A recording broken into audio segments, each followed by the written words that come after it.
थोड़ी अच्छा, बहुत अभी आ रही हो है रही है सर स्क्रीन पर। सर सही है अब इस समय, अब आप सही है, बेस्ट सर सही है। सर ऐसे ही जाने यार दो। एक्चुअली ना ऐसे रहने दीजिए सर, हाँ हाँ कंटिन्यू कर दीजिए। सर अभी भी ठीक है। जा रही है, ठीक है ना सर।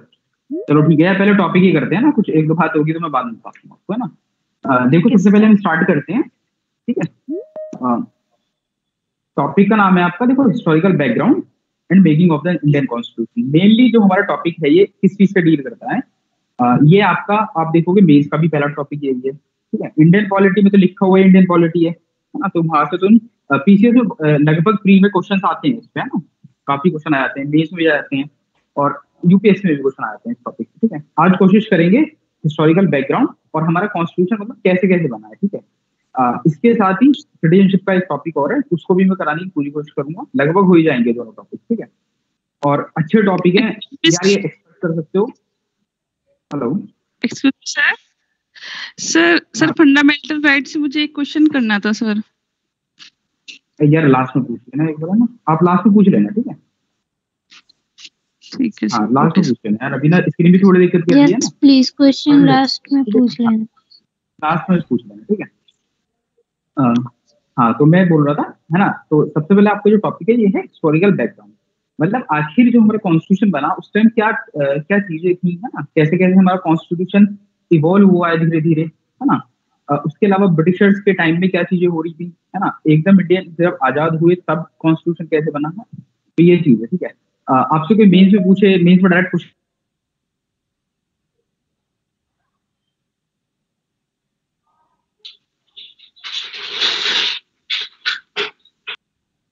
तेरा आवाज चला गया सर, अब वॉइस नहीं आ रही। सर वॉइस नहीं आ रही है, ज्यादा खराब हो रहा है ये, इस वजह से नेटवर्क सर इशू हो योर रही है। Voice is not coming.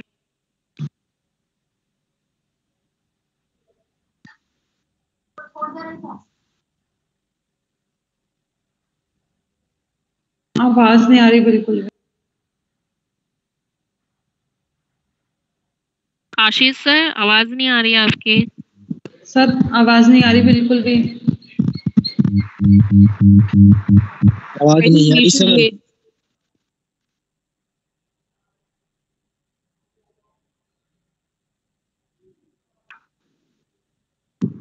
मेरा सर आवाज नहीं आ रही बिल्कुल भी सर। मेरा सर भी चले गए। मौसम खराब है शायद इसलिए नहीं आ रही। हाँ शायद इसीलिए मौसम खराब है, मौसम इसीलिए आज ज्यादा खराब है। मौसम भी खराब हो रहा है। आज नेटवर्क इशू ज्यादा है। तो बाकी सभी बच्चे कहाँ, मेरठ से हैं? नहीं हापुड़ से भी है बच्चे, बागवत से भी है भाई, कोई बागवत से भी है जी, बागवत से मैं हूँ। यस सब अपने अपने जिले से हैं भाई, सबका अलग अलग डिस्ट्रिक्ट है। हम भी yes I am from Ghaziabad. अरे क्या डिस्कशन, सर वॉइस प्रॉब्लम हो रही है, सर की वॉइस ही नहीं आ रही है। अरे सर लेफ्ट कर गए थे और तुमने शोर मचाना शुरू कर दिया है। नो सर हम शोर नहीं मचा रहे थे, हम तो बस सर से बोल ही रहे थे कि वॉइस नहीं। सर से तो जब बोलोगे जब सर हो। आपको भी खो गए थे हम लोग। मुझे भी आपकी भी नहीं आ रही थी आवाज। अरे मैं था नहीं यहाँ, मेरी आवाज कहाँ से आएगी, मैं फोन पे बात कर रहा था।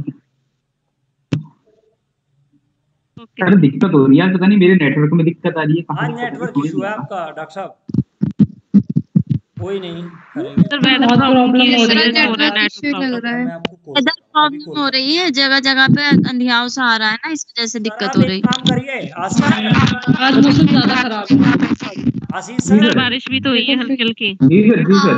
आप एक काम करिए, ये जो आपकी पीपीटी है जो भी मैटर है आप मुझे व्हाट्सएप करिए फटाफट, ठीक है। और आप इन्हें ठीक है सर, कंटिन्यू कर दीजिए, कोई बात नहीं है। वॉइस तो आ ही रही है आपकी। बात तो क्लियर नहीं आ रही बिल्कुल भी। अभी तो वॉइस क्लियर आ रही है मेरी भी। हेलो सर अभी भी क्लियर है। यस सर, सर अभी तो क्लियर है ना? नहीं आ रही। यस सर अब आपकी आवाज क्लियर आ रही है? ठीक है यार, तो आवाज क्लियर आ रही है ना? हाँ आवाज क्लियर आ रही है। पीपीटी अगर शो करना चाहें तो उसे कांस्टेंट करके, ठीक है, या आप मुझे भेजिए, मैं शो कर देता हूँ। सेंड करिए सर। एक सेकंड सर, मुझे बैठना पड़ेगा और कुछ नहीं। आप व्हाट्सएप कर दीजिए। मैं सर व्हाट्सएप कर रहा हूँ। सर पीपीटी तो नहीं है, फोटो ही बनाए थे। अरे वो पीपीटी कहलाती है सर। हाँ बस सर, एक सेकंड सर।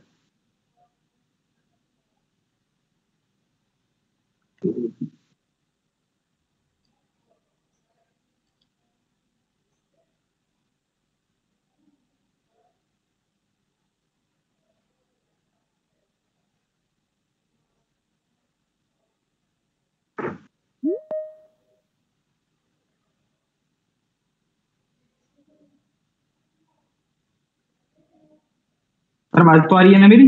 बहुत अच्छी आ रही है सर, आप परेशान ना हो। आवाज आ रही है ना सर? यस ठीक है। सर। मैं आपको भेज रहा हूँ, तब तक यार तुम सब लोग ये सुनो, मेरा ये कहना है, मैं सर को तब तक वो भेज रहा हूँ। एक तो ना यार सब लोग ना क्वेश्चन लगा के रखो, करीब करीब 100 क्वेश्चन है फंडामेंटल राइट्स के ही। उससे पहले का आज मैं पढ़ा दूंगा सारा, वो आप लगा के रखो। मैंने आपको इमरजेंसी वगैरह सब कुछ पढ़ा दिया है, वो सब भी बुक से लगा लो। जिसको भी जो डाउट हो मेरे से पूछ लो, ठीक है? इससे बेस्ट नहीं हो सकती। आप जितना ज्यादा उन क्वेश्चंस को लगाओगे ना, उतना ही ज्यादा आपका कॉन्फिडेंस बढ़ेगा। और मेरे नहीं, हर सब्जेक्ट में आप यही करो आपका। सर क्वेश्चन के लिए रख देना है आप। क्वेश्चन के लिए सर सेंड एक दिन, मतलब एक दिन क्वेश्चन के लिए रख देना। एक ही सेंड करी। अच्छा ठीक है सर। नहीं सर, एक सेकंड में बाकी और 2 फोटो आ गई आप। हाँ सर, मैं तीसरी भेज रहा हूँ। ये सर अलग अलग पड़ेगा ना। कोई नहीं, नो इशू। बस सर एक और। कितनी भेज दीजिए सर आप। चलिए अब हम कर देते हैं इन्हें। सर जो सबसे पहले फोटो आई थी ना, हिस्टोरिकल बैकग्राउंड, उसको लगा दीजिए। ठीक है, उनसे आप कह देंगे सर, वो लगा देंगे। ठीक, नो इशू सर। चलिए सर, दिखाई दे रहा भाई? Yes sir. यस सर, वो स्क्रीन आ रही है। हैं? Yes sir. सर इसमें 2 दिखाई दे रही है। व्हाट्सएप स्क्रीन दिख रही है बस। दिखाई दे गई? Yes sir. जी सर। Yes sir. फिर से थोड़ा बड़ा कर दीजिए। सबके सब जूम कर लो ना, जूम करने से खुद में खुद ही बड़ा हो जाएगा। बस ये अपनी उस पर। हाँ अभी सही sir. You can also zoom it.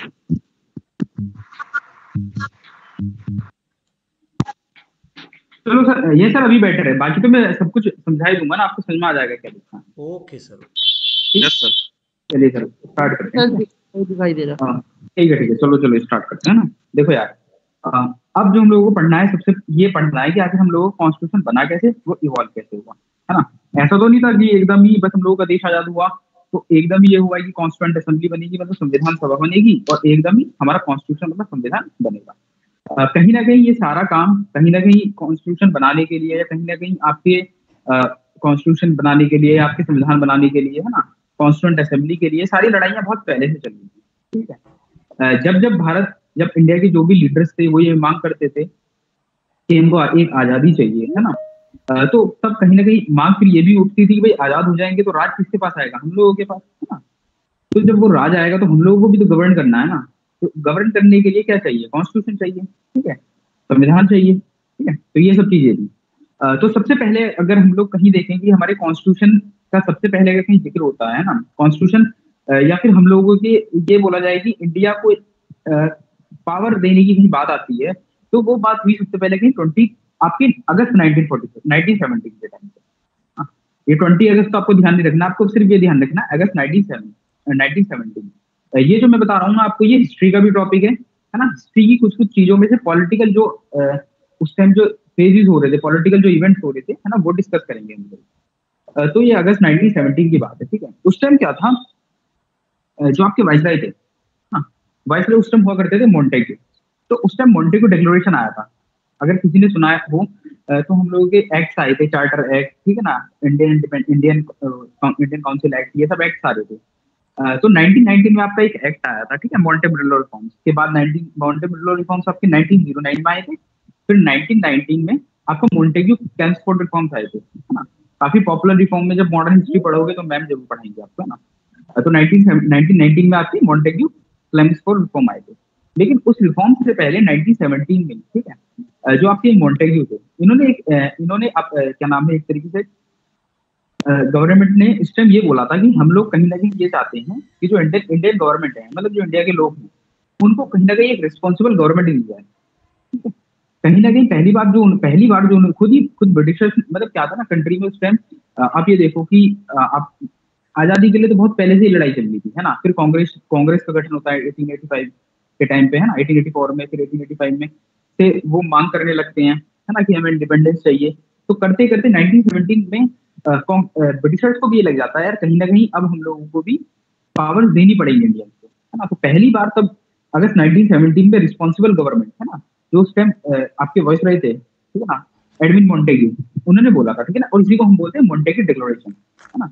तो अगर आपके प्री में क्वेश्चन आए कि मोंटेग्यू डिक्लेरेशन है क्या, तो मोंटेग्यू डिक्लेरेशन आपका रिस्पॉन्सिबल गवर्नमेंट से कहीं ना कहीं होता है, ठीक है। रिस्पॉन्सिबल गवर्नमेंट आप क्या समझोगे, मैंने आपको सब पढ़ाया था जब मैंने आपको पार्लियामेंट्री सिस्टम पढ़ाया था, है ना।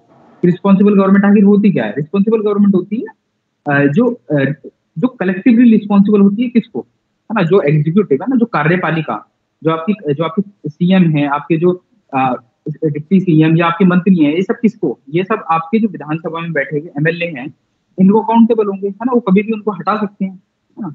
तो जो ये रिस्पॉन्सिबल गवर्नमेंट है, जो मैं बार बार रिस्पॉन्सिबल गवर्नमेंट बोल रहा हूँ, तो कहीं ना कहीं ब्रिटिशर्स भी ये चाहते थे। अब वो चाहते थे नहीं चाहते तो वो एक अलग इशू है, लेकिन उन्होंने क्या था, क्योंकि इंडिया में आजादी के लिए बहुत ज्यादा मांग उठी थी, है ना। 1916 पहली बात क्या है ना यार, कोई भी इवेंट पढ़ो आप, चाहे मतलब मैं पढ़ा रहा हूँ या आप हिस्ट्री में भी देखो, क्योंकि देखो रीजन ये था 1917 में ही क्यों इन्होंने बोला, क्योंकि 1916 के टाइम पे, अभी आपने मॉडर्न हिस्ट्री पढ़ी नहीं तो शायद समझ नहीं आएगा। 1916 के टाइम पे क्या हुआ था, लखनऊ पैक्ट हुआ था, है ना। जो मुस्लिम लीग और कांग्रेस 1905 1906 के बाद से अलग हो गए थे, है ना। और कांग्रेस में भी जो आपके मॉडरेट थे, एक्सट्रीमिस्ट थे, है ना, वो जो अलग हो गए थे, वो कहीं ना कहीं 1916 में एक साथ मिल गए थे, ठीक है। तो ब्रिटिशर्स को भी लगने लगा था यार कि शायद अब वो सिचुएशन धीरे धीरे आ रही है, हम लोगों को छोड़ना पड़ सकता है कंट्री। तो वो कहीं ना कहीं बस अपना एक तरीके से फेस ऑफ बचाने के लिए उन्होंने ये बात बोली थी कि 1917 में कि हम कहीं ना कहीं इंडिया को एक रिस्पॉन्सिबल गवर्नमेंट देके जाएंगे, है ना। लेकिन उन्होंने कभी भी ये नहीं बताया था किस टाइम तक रिस्पॉन्सिबल गवर्नमेंट देंगे, है ना। भाई अगर कोई किसी का मन हो, मान लीजिए मेरा मन है ना, तो मैं आपको मालूम मेरा मन है लेक्चर देने का, मैं आपसे बोलूंगा भाई कल 5 बजे मैं आपका लेक्चर लूंगा। मेरा नहीं मन है तो मैं आपसे बोलूंगा हाँ ठीक है कभी मैं आपका लेक्चर लूंगा। तो यही वाली बात थी सिर्फ, उन्होंने बोला तो रिस्पॉन्सिबल गवर्नमेंट देंगे, उन्होंने बोला तो जिम्मेदार सरकार देंगे हम आप लोगों को, लेकिन उन्होंने कभी ये नहीं बताया कि टाइम नहीं बताया, कुछ नहीं बताया, ठीक है। रिस्पॉन्सिबल गवर्नमेंट से आप समझो मतलब सेल्फ गवर्नमेंट, है ना, कि अगर रिस्पॉन्सिबल गवर्नमेंट होगी तो मतलब भारतीयों की गवर्नमेंट होगी, है ना। ब्रिटिशर्स चले जाएंगे या ज्यादा से ज्यादा कोई उनका होगा तो एक टॉप प्रायोरिटी पे होगा, है ना, उनका कोई लीडर होगा, कुछ होगा, ठीक है। तो ये चीजें हैं, ठीक है। तो आपको सबसे पहले ये समझना है कि पहली बार अगर कोई ब्रिटिशर्स की तरफ से अगर कुछ हुआ था तो वो हुआ था आपका मोंटेग्यू डिक्लेरेशन के टाइम, ठीक है ना। उन्होंने पहली बार माना था हाँ कि अब भारतीयों को भी भारतीय रूल कर सकते हैं ना, Indians can rule by itself, है ना, कि भारतीय लोग जो हैं वो अपने आप से रूल कर सकते हैं, है ना। तो उनको एक रिस्पॉन्सिबल गवर्नमेंट दी जाए, उनको एक जिम्मेदार सरकार दी जाए, है ना। जिम्मेदार सरकार वो कैसी होगी, in the form of self government, है ना, वो खुद वो रूल करेंगे, ठीक है। तो ये थी 1917 की बात। मतलब एक्चुअली हो क्या रहा था, आप ये देखो 1917 के टाइम पे था क्या, 1917 के टाइम पे ब्रिटिशर्स का रूल था ना। रूल हो कैसे रहा था, रूल हो रहा था जो वाइसरॉय थे उस टाइम, है ना, वाइसरॉय हुआ करते थे, ठीक है। वाइसरॉय उनकी एक एग्जीक्यूटिव काउंसिल हुआ करती थी, मतलब एक वाइसरॉय हुआ, आप इस तरीके से समझ लो कि एक प्रेसिडेंट है और उनके मंत्री हैं, ठीक है, उनके द्वारा रूल हुआ करता था। वो होते कौन थे, वो ब्रिटिशर्स थे सब, ठीक है। लेकिन जो आपके मोंटेग्यू थे उन्होंने बात क्या बोली थी कि हम ये जो रूल है, जो वाइसराय जो एक ब्रिटिशर्स हैं, फिर उनके मंत्री हैं वो भी ब्रिटिशर्स हैं, उनसे हम कहीं ना कहीं एक ऐसी सरकार देंगे भारतीयों को, इंडियंस को, जो सेल्फ गवर्नमेंट है ना, जो रूल हो जिसमें इंडियंस का रूल हो, ठीक है। तो सबसे पहली बात अगर किसी ने कहीं बात आई थी ब्रिटिशर्स के टाइम से तो 1917 के डिक्लेरेशन में मिलती है, ठीक है ना, मोंटेग्यू डिक्लेरेशन में। इससे ना 3-4 क्वेश्चन बनते हैं और आप मानोगे नहीं इतना रिपीटेड क्वेश्चन होता है, इतना रिपीटेड क्वेश्चन हुआ है, ठीक है, कि पहली बार इंडिया में सेल्फ गवर्नमेंट की बात या रिस्पॉन्सिबल गवर्नमेंट की बात किसने बोली थी, ठीक है। तो उसका आंसर मोंटेग्यू है ना, एडविन मोंटेग्यू आता नॉर्मल, है ना। या फिर कि मोंटेग्यू डिक्लेरेशन किससे रिलेटेड है ना, या फिर आपको याद आएगा मोंटेग्यू डिक्लेरेशन कौन से ईयर में दिया था, अगर बहुत आप वन लाइनर एग्जाम दे रहे हो कोई, है ना, तो ये चीज हो गया, ठीक है ना। बहुत ऑल्टरनेट यार ईयर, मतलब हर ऑल्टरनेट ईयर पे रिपीट होता रहता है यूपीसीएस में। तो ये चीज हो गई, मतलब आप समझने का ये था कि 1917 में पहली बार ब्रिटिशर्स ने मानी है हाँ कि यार इंडियंस को भी सरकार पावर देने की जरूरत है ना, उनको भी गवर्नमेंट देने की जरूरत है। तो ये सब चीजें हो गई, ठीक है। उसके बाद हम देखते हैं धीरे धीरे कि फिर कैसे इवॉल्व हुआ है ना कॉन्स्टिट्यूशन का बनना, कैसे कैसे धीरे धीरे इवॉल्व हुआ, ठीक है। क्या एक्ट आए, क्या ब्रिटिशर्स ने करा है ना, क्या इंडियंस की तरफ से रिएक्ट रहा। इंडियन की तरफ से एक्चुअली रिएक्ट जब मैं बताऊंगा रिएक्ट क्या रहा, तो वो होगा कि कांग्रेस ने क्या रिएक्ट करा, ठीक है। कांग्रेस ने क्या रिएक्ट करा, मुस्लिम लीग ने क्या रिएक्ट करा, ठीक है। कांग्रेस से मैं आपको बता दूं, मॉडर्न हिस्ट्री अगर आपने नहीं पढ़ी तो कांग्रेस तो पता ही है ना। जो कांग्रेस तो जो इंडियन नेशनल कांग्रेस है वही जो आजादी के टाइम पे एक ग्रुप बना था, ठीक है। तो ये चीज थी। और मुस्लिम लीग क्या थी, अलग से मुस्लिम लीग एक बनी थी 1906, ठीक है। तो ये चीज थी। ये आपको ना हिस्ट्री में पढ़ाएंगे, ये पॉलिटी का ऐसे जितना वो है नहीं, मैं तो आपको इवेंट बता रहा हूँ, ठीक है। तो जिस तरीके से मैंने लिखे हुए हैं ना स्टेप क्या क्या चले, ठीक है ना, इसको ही आप ध्यान रखना, बुक से जरूर पढ़ लेना। देखो सबसे पहले क्या हुआ, 1917 की हमने बात समझ ली, ठीक है। सबसे पहले जो मैंने अभी बताया आपको 1917 के टाइम पे रिस्पॉन्सिबल गवर्नमेंट की बात की, ठीक है। फिर 1990 में गवर्नमेंट ऑफ इंडिया एक्ट आया, ठीक है। इसको ही बोलते हैं मॉन्टेग्यू ट्रांसपोर्ट, ठीक है। तो इसमें क्या था, इसमें एक तो आपको ये ध्यान रखना है लगभग हर एक्ट में क्या बात बोली गई, फ्री में आपको सीधा मिल जाएगा, ठीक है, कि कौन सा करेक्ट है गवर्नमेंट ऑफ इंडिया 1919 के इसमें, या मॉन्टेग्यू ट्रांसपोर्ट क्या बोलता है ना, ये डायरेक्ट क्वेश्चन आ जाएंगे इससे। तो सबसे पहले आप गवर्नमेंट ऑफ इंडिया 1919 की देखो, तो इसमें क्या हुआ, एक तो सबसे पहली बात, क्योंकि ये उन्होंने ही बनाया था, मॉन्टेग्यू ने, जिनकी मैंने अभी बात बताई, रिस्पॉन्सिबल गवर्नमेंट की। तो ये बोलेंगे कि भाई एक जिम्मेदार सरकार होगी, है ना।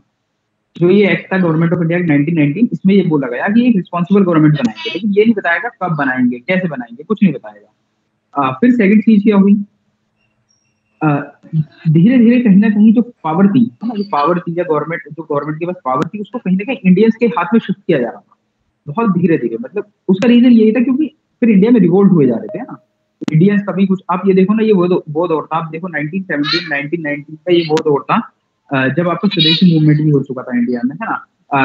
उस टाइम आपका होम रूल भी, है ना। आपको मैं बताऊं 1917 में चल रही थी इंडिया में, ठीक है।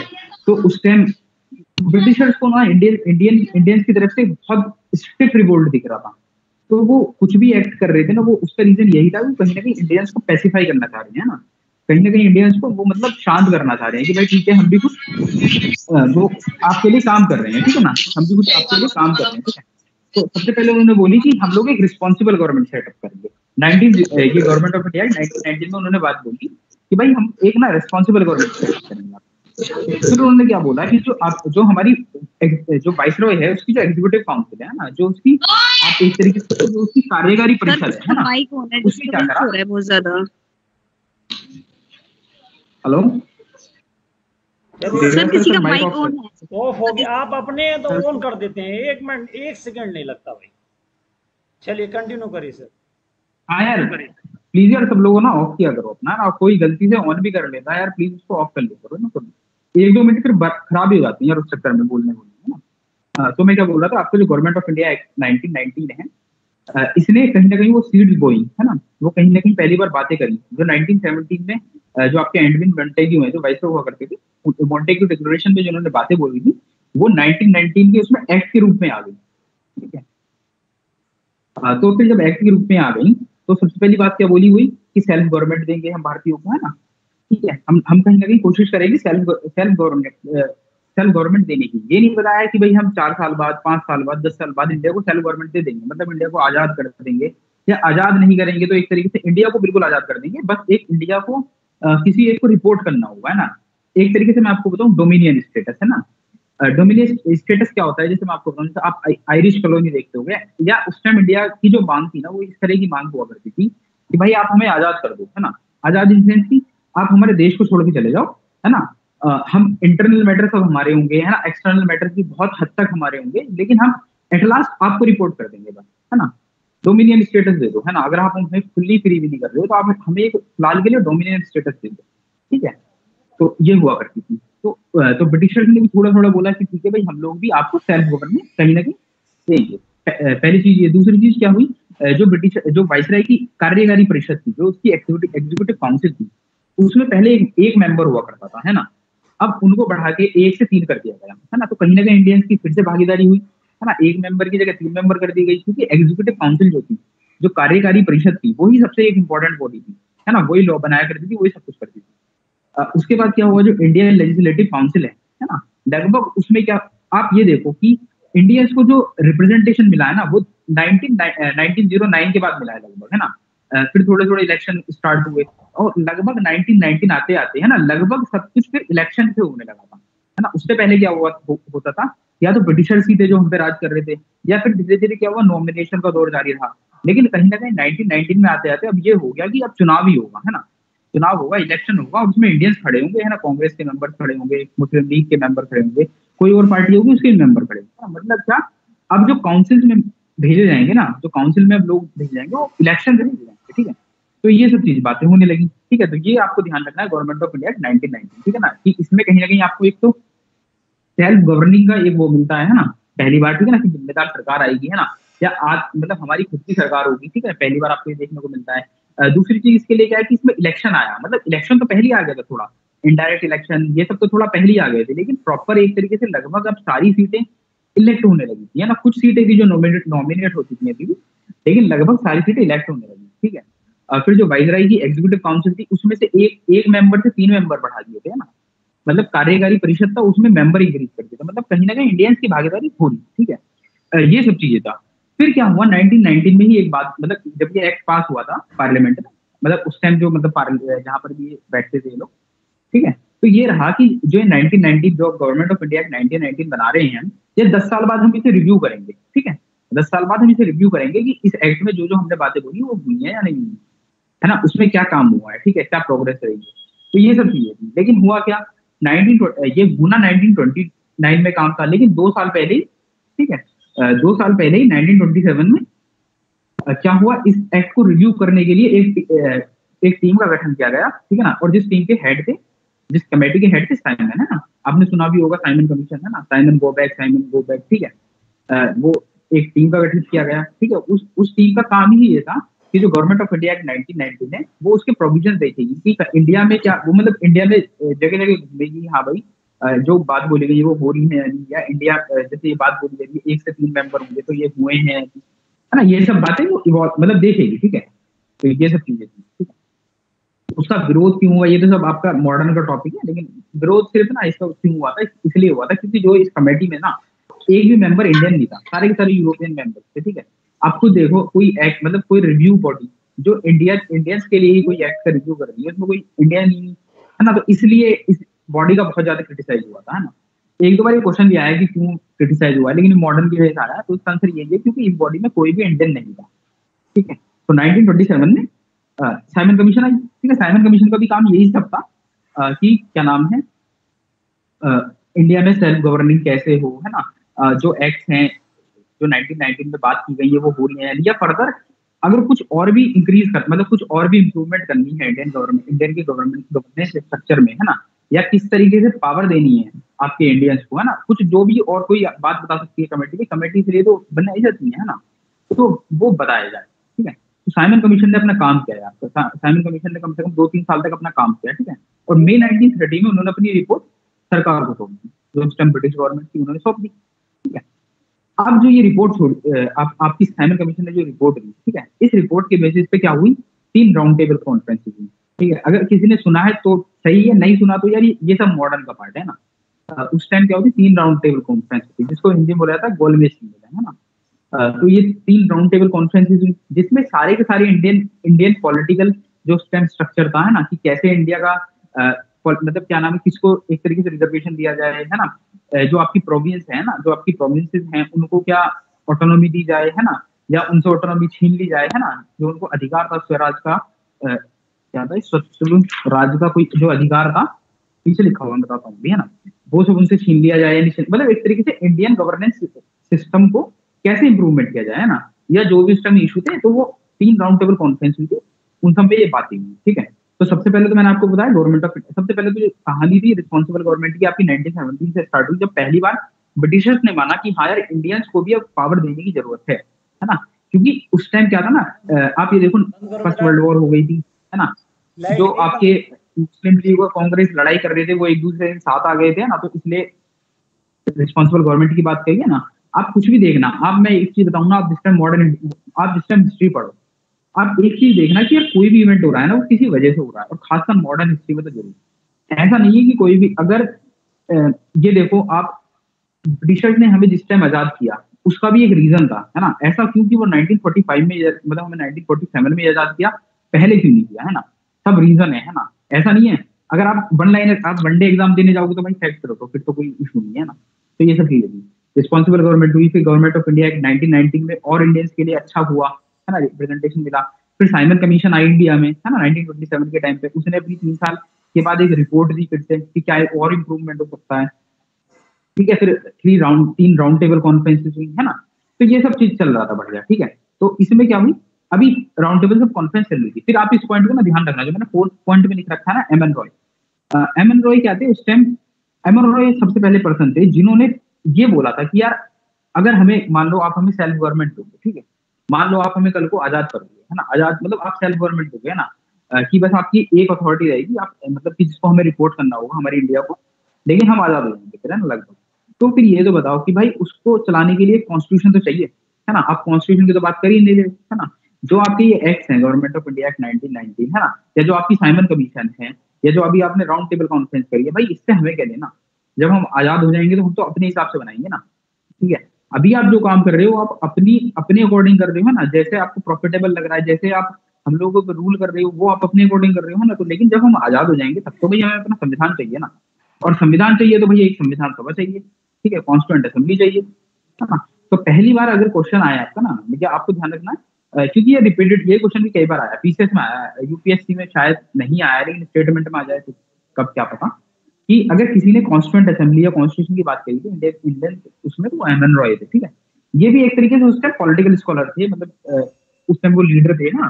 तो एम एन रॉय ने पहली बार इंडिया में कॉन्स्टिट्यूशन की बात करी थी, ठीक है।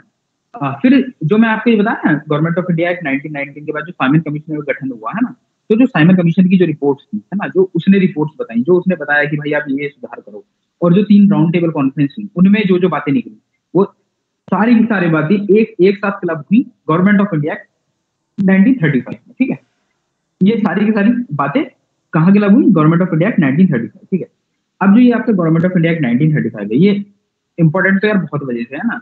मॉडर्न उसमें तो आपका इस पे क्वेश्चन ही बन जाता है मेंस में भी, है ना। लेकिन अभी वैसे मैं आपको सारे एक्ट भी पढ़ा दूंगा अलग से, ठीक है ना, लेकिन हिस्टोरिकल अंडरपिनिंग में अगर हम देख रहे हैं ना, तो सारी बातें नहीं है देखनी, सिर्फ मेन देखना है। तो जो आपका गवर्नमेंट ऑफ इंडिया एक्ट 1935 है, यहाँ पर क्या बोला गया, जो आपकी प्रोविंसेस थी, ठीक है, प्रोविंसेस से मैं आपको बता दूं, देखो अभी नेक्स्ट स्लाइड में ही आएगा, मैं बता दूं, अभी बता देता हूँ, फिर से रिपीट कर दूंगा। जब जो हमारा भारत था, ठीक है, आजादी से पहले वो क्या था, प्रोविंस में और प्रिंसली स्टेट में डिवाइड था, ठीक है। प्रोविंस वो थी, जैसे कि अभी आप ये समझ लो हमारा उत्तर प्रदेश है, तो उत्तर प्रदेश उस टाइम हुआ करता था यूनाइटेड प्रोविंस, ठीक है। तो उस टाइम यूनाइटेड प्रोविंस वो हुआ करती थी जिनको ब्रिटिशर्स डायरेक्ट रूल किया करते, ठीक है। अगर मैं आपको प्रेजेंट सर्कमस्टेंसेस में समझाऊं तो आप इस तरीके से समझ लो कि प्रोविंस वो हुआ करती थी जैसे आज के टाइम में यूनियन टेरिटरी, ठीक है। मतलब प्रोविंस वो हुआ करती थी जिनको वाइसराय डायरेक्ट रूल किया करते थे, जिनका ब्रिटिशर्स का जिन पे डायरेक्ट कंट्रोल था, वो हुआ करती थी प्रोविंसेस, ठीक है।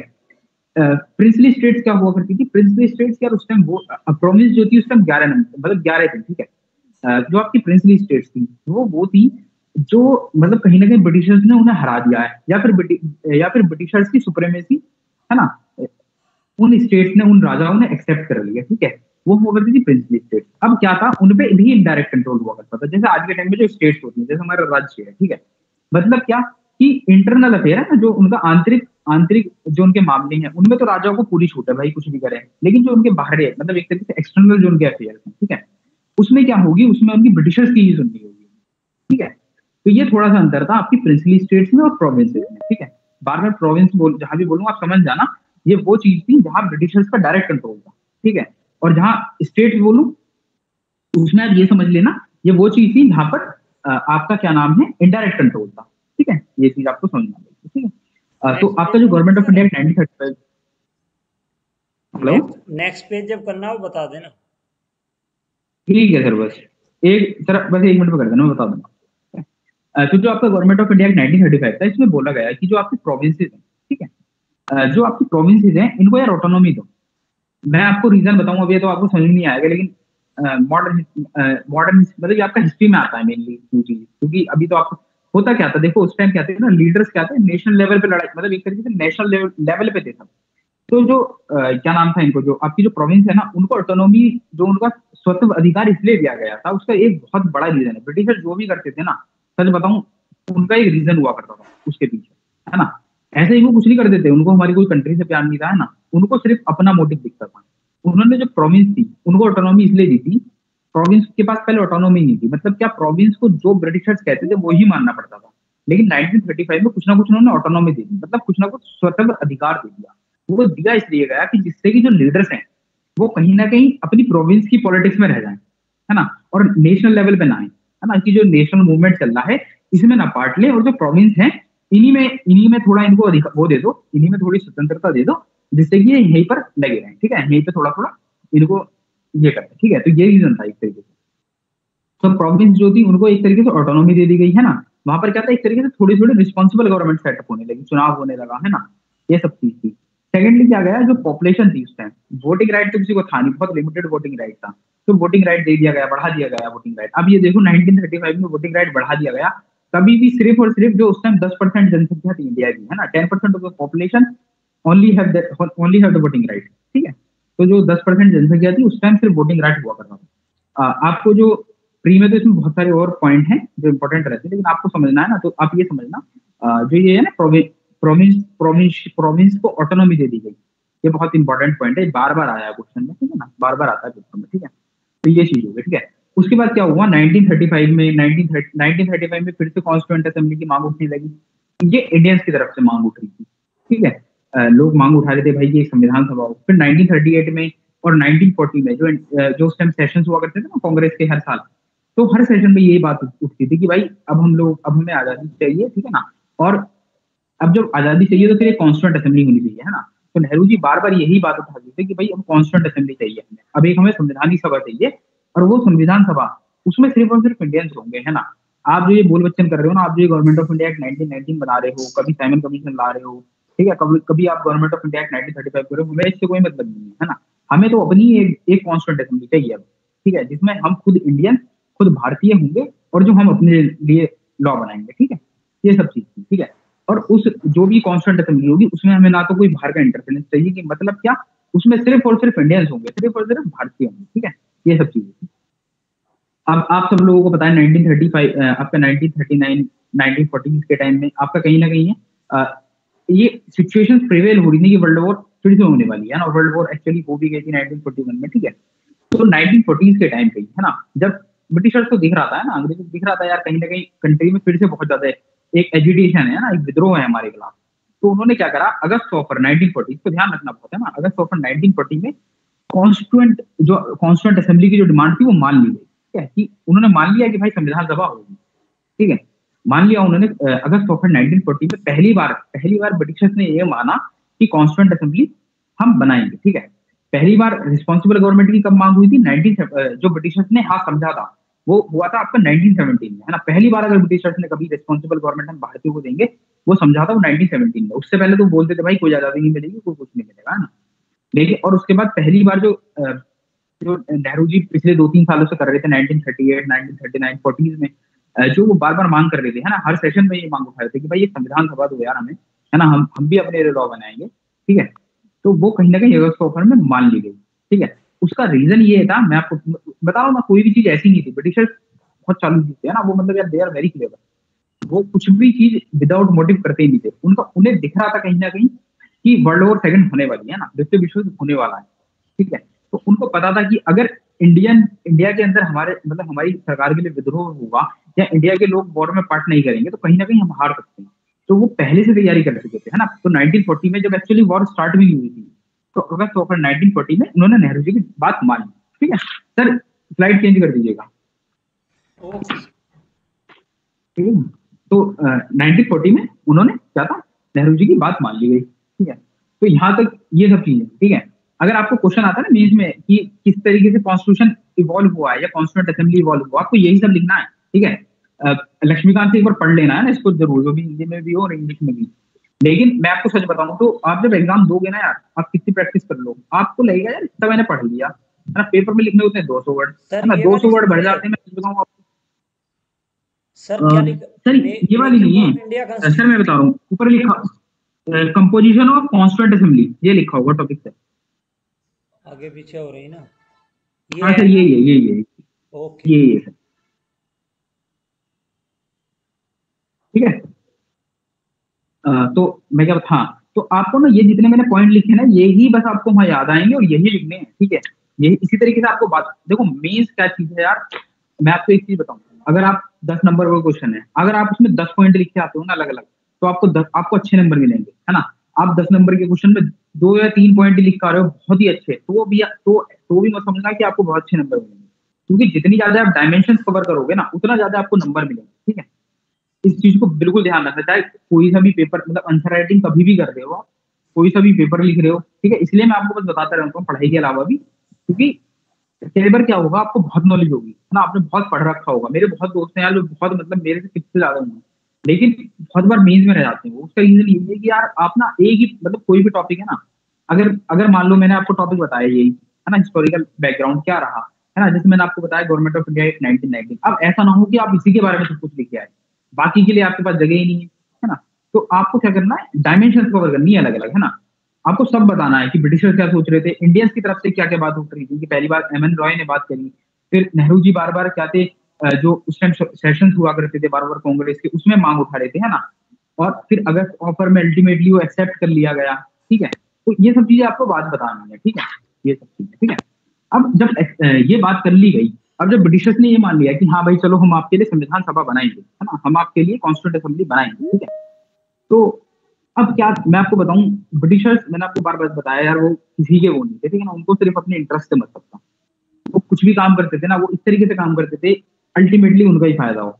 उन्होंने ये तो मान लिया अगस्त ऑफर में कि भाई हम कॉन्स्टिट्यूएंट असेंबली बनाएंगे, लेकिन उन्होंने ये नहीं बताया कि उसमें मेंबर्स कौन होंगे, है ना। उन्होंने क्या बोला कि भाई हम कॉन्स्टिट्यूएंट असेंबली बनाएंगे, लेकिन यार हम जो कॉन्स्टिट्यूएंट असेंबली बनाएंगे ना, ये जब ये द्वितीय विश्व युद्ध खत्म हो जाएगा, जब सेकंड वर्ल्ड वॉर एंड हो जाएगी, उसके बाद बनाएंगे, है ना। अभी आप हमें सपोर्ट करो, है ना। देखो कितने वो तेज थे वो लोग यार, वो क्या बोल रहे हैं कि पहले आप अभी हमें सपोर्ट करो, और जब सेकंड वर्ल्ड वॉर खत्म हो जाएगी, हम आपके लिए कॉन्स्टिट्यूएंट असेंबली बनाएंगे, उसमें इंडियंस भी होंगे और इंग्लिश मैन भी होंगे, ठीक है। अब आप खुद सोचो, जो इंडियंस है ना, जो कांग्रेस के सेशन में जिस चीज के लिए हम लोग लड़ रहे थे, एक्चुअली क्या हुआ था, मैं आपको एक इंसिडेंट और बताता हूँ, ये बाद में भी आएगा। एक्चुअली क्या था, 19 लाहौर सेशन, अगर किसी ने सुना, कांग्रेस का एक सेशन था जो लाहौर में हुआ था, लाहौर सेशन 1929, ये one of the most important session है। और मतलब मैं बोल रहा हूँ इस पे भी रिपीटेड क्वेश्चन आते हैं कि लाहौर सेशन 1929 था, ये वो सेशन था पहली बार जिस सेशन में ये बात कांग्रेस ने ये बोला था कि भाई अब हमें ना कोई डोमिनियन स्टेटस नहीं चाहिए, है ना, अब हमें कोई रिस्पॉन्सिबल, अब हमें कोई सरकार नहीं चाहिए, अब हमें सेल्फ रूल नहीं चाहिए, है ना। मतलब सेल्फ रूल का मतलब एक्चुअली क्या होता है कि रूल तो हमारा होगा, लेकिन हमें किसी ना किसी को रिपोर्ट करना होगा, है ना, और जिसे हमें रिपोर्ट करना होगा वो कोई ना कोई ब्रिटिश ऑफिसर होगा। अब क्या कांग्रेस ने बोला 1929 में, है ना, 1929 में लाहौर सेशन में कांग्रेस ने ये बोला कि भाई अब हमें कुछ नहीं चाहिए, अब हमें चाहिए पूर्ण स्वराज, अब हमें चाहिए कंप्लीट इंडिपेंडेंस, है ना। अब हमें भाई तुम बिल्कुल ही निकलो, अब तो हम कॉन्स्टिट्यूशन भी हम ही बनाएंगे, सरकार भी हम ही होगी, और जो हम वो बोलते हैं ना सॉवरेनिटी, संप्रभुता, अब हम बिल्कुल सॉवरन होंगे, है ना, ठीक है ना। अब हम किसी के अधीन नहीं होंगे, ठीक है। तो ये चीज थी। अब आप खुद सोचो, जो चीज इंडियन लीडर में उस टाइम ये सब चीज चल रही थी, आप खुद सोचो क्या वो 1940 में जो अगस्त ऑफर में उन्होंने ये बोला कि कॉन्स्टिट्यूएंट असेंबली हम बनाएंगे तो सही, है ना, संविधान सभा हम बनाएंगे तो सही, लेकिन बनाएंगे कम वॉर के बाद, है ना, और उसमें भी कुछ हमारे लोग होंगे, तो क्या मानते, नहीं मानते, वो बात मानी नहीं गई, ठीक है।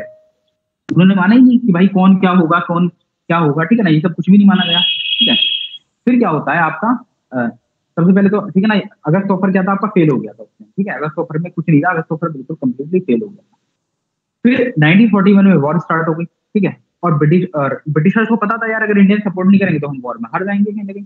इंडियन सपोर्ट का मतलब कि आप ये देखो, वो कहते हैं ना कि अगर बाहर कहीं से हमारी लड़ाई हो रही है तो हमें ये करना चाहिए कि हमारा घर पे माहौल सही रहे, है ना, ऐसा ना हो कि पता लगा 2 फ्रंट पे हमारी लड़ाई हो रही है ना, कि बाहर तो लड़ाई हो ही रही है, घर में भी हम लड़ रहे हैं किसी से, है ना। तो ब्रिटिशर्स भी क्या चाह रहे थे कि भाई इंडिया में सिचुएशन सब सही रहे, है ना, जो इंडिया के सोल्जर हैं वो हम लोगों को सब मतलब हमारी बात माने सब कुछ, है ना। तो ये सब करने के लिए फिर ब्रिटिश क्या हुआ, वहीं पर ब्रिटिश कैबिनेट के एक मेंबर थे, उनका नाम था वो क्या नाम है, स्टीफर्ड क्रिप्स, ठीक है।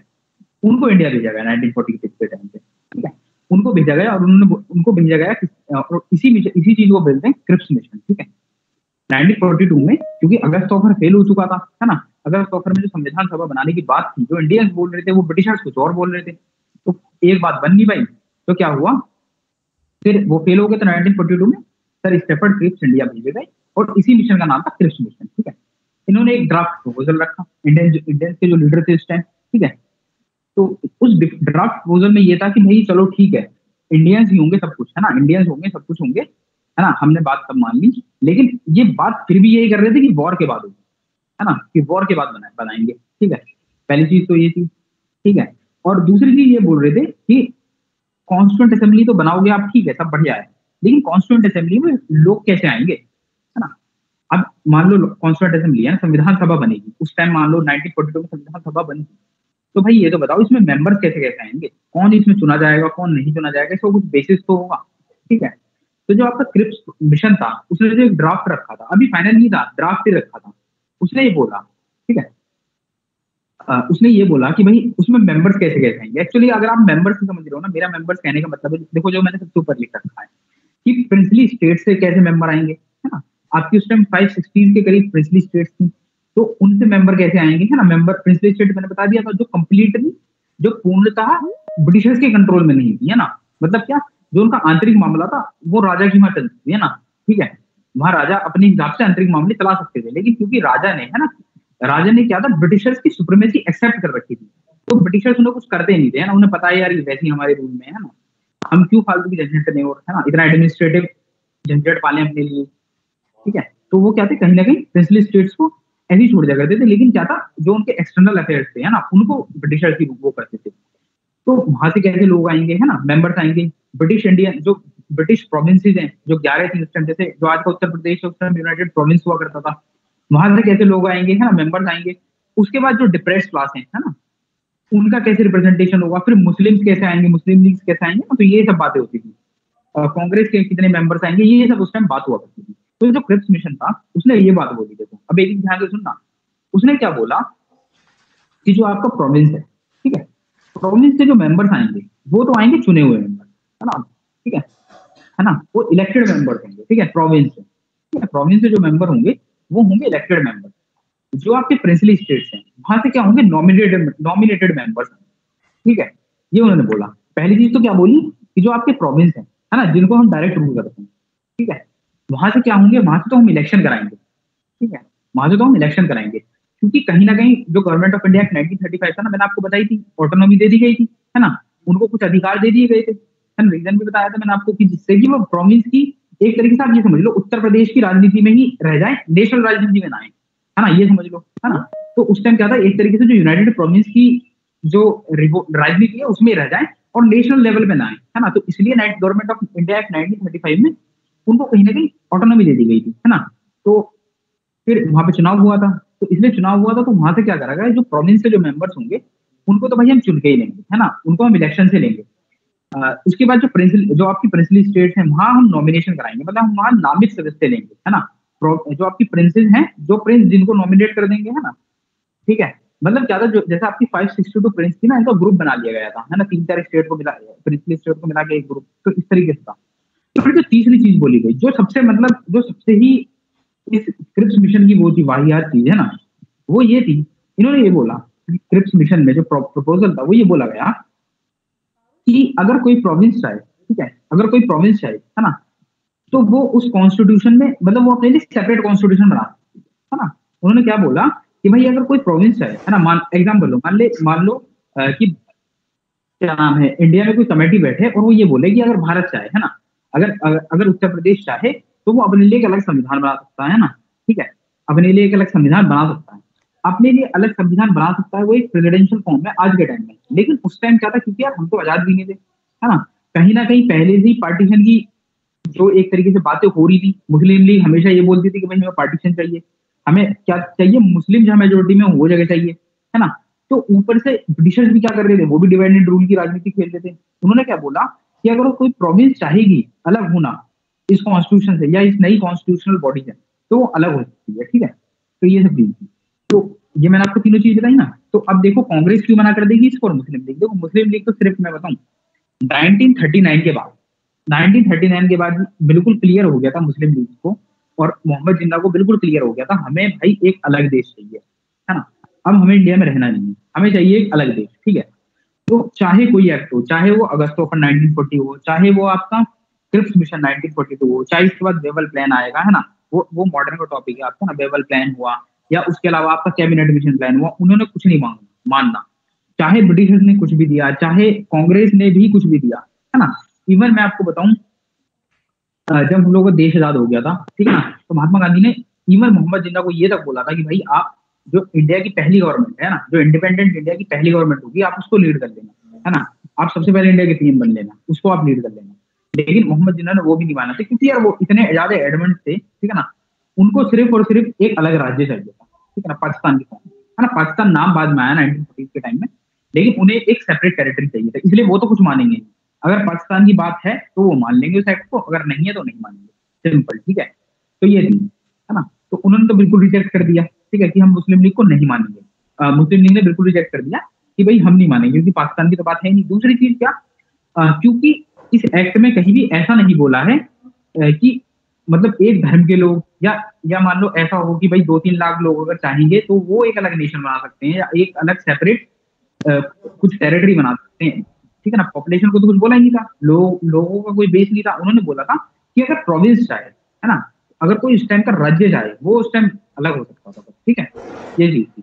और कांग्रेस भी रिजेक्ट करेगा, कांग्रेस भी इसलिए रिजेक्ट करेगा कि जो भाई आप इस सेपरेशन की बात कर रहे हो ना, जो मैंने ये सेपरेट करके वो लिख रखा है ना,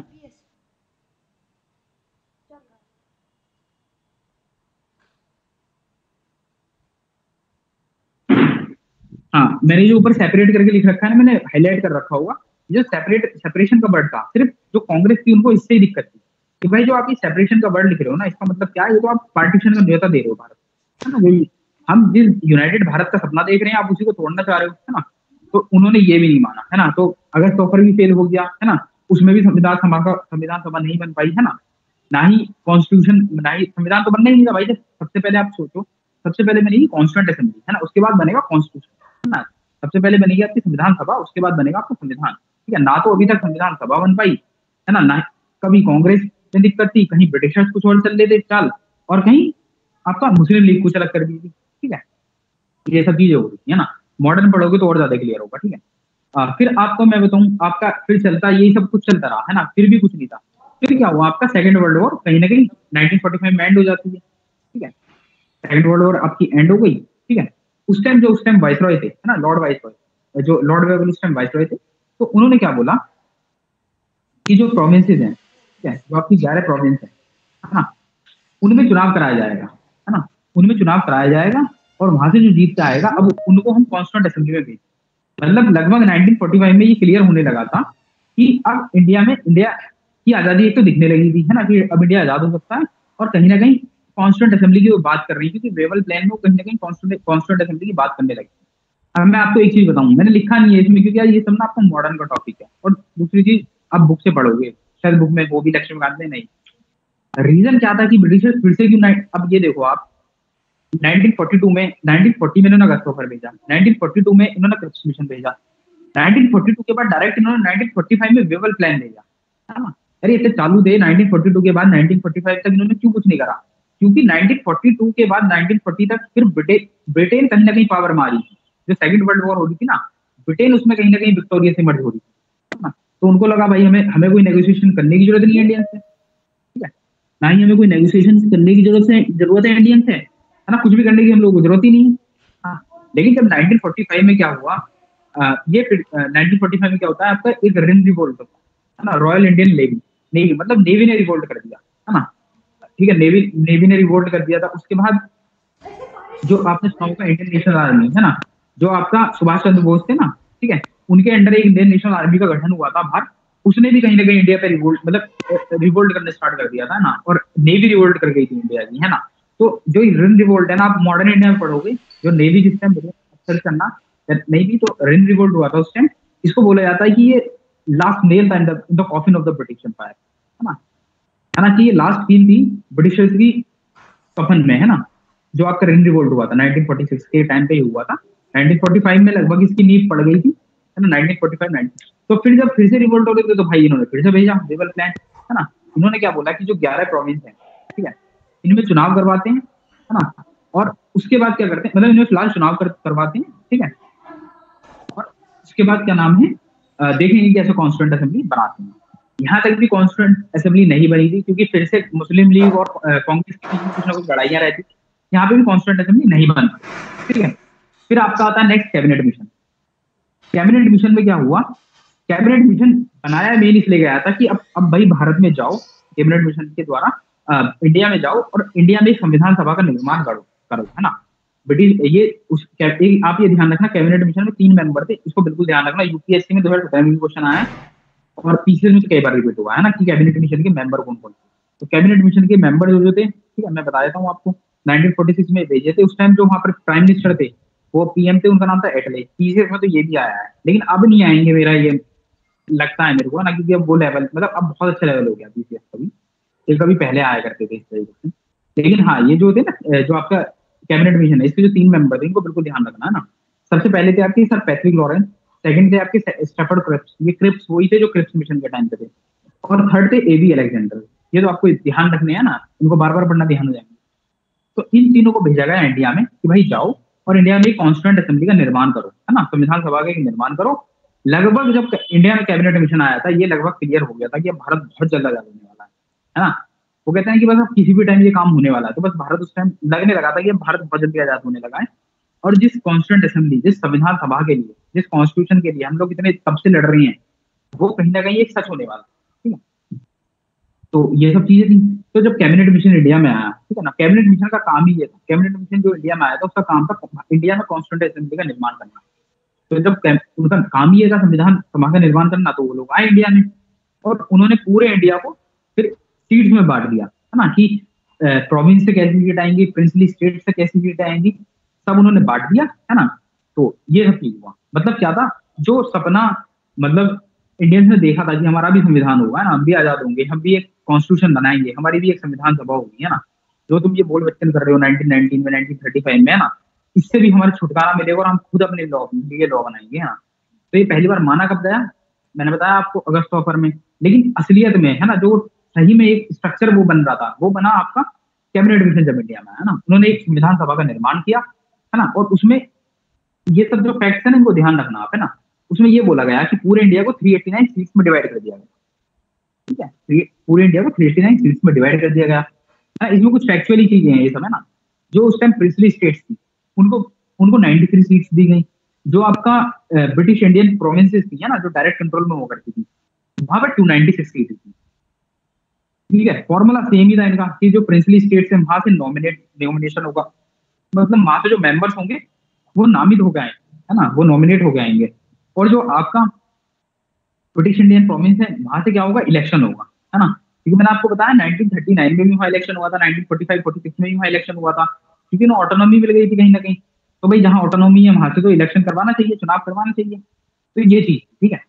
अब मैं आपको बताऊं, कैबिनेट मिशन से बहुत क्वेश्चन आते हैं, ठीक है। कैबिनेट मिशन से पहले तो ये था कि क्या काम था, कैबिनेट मिशन का काम यही था कि कॉन्स्टिट्यूएंट असेंबली ही बनानी थी उसको, ठीक है।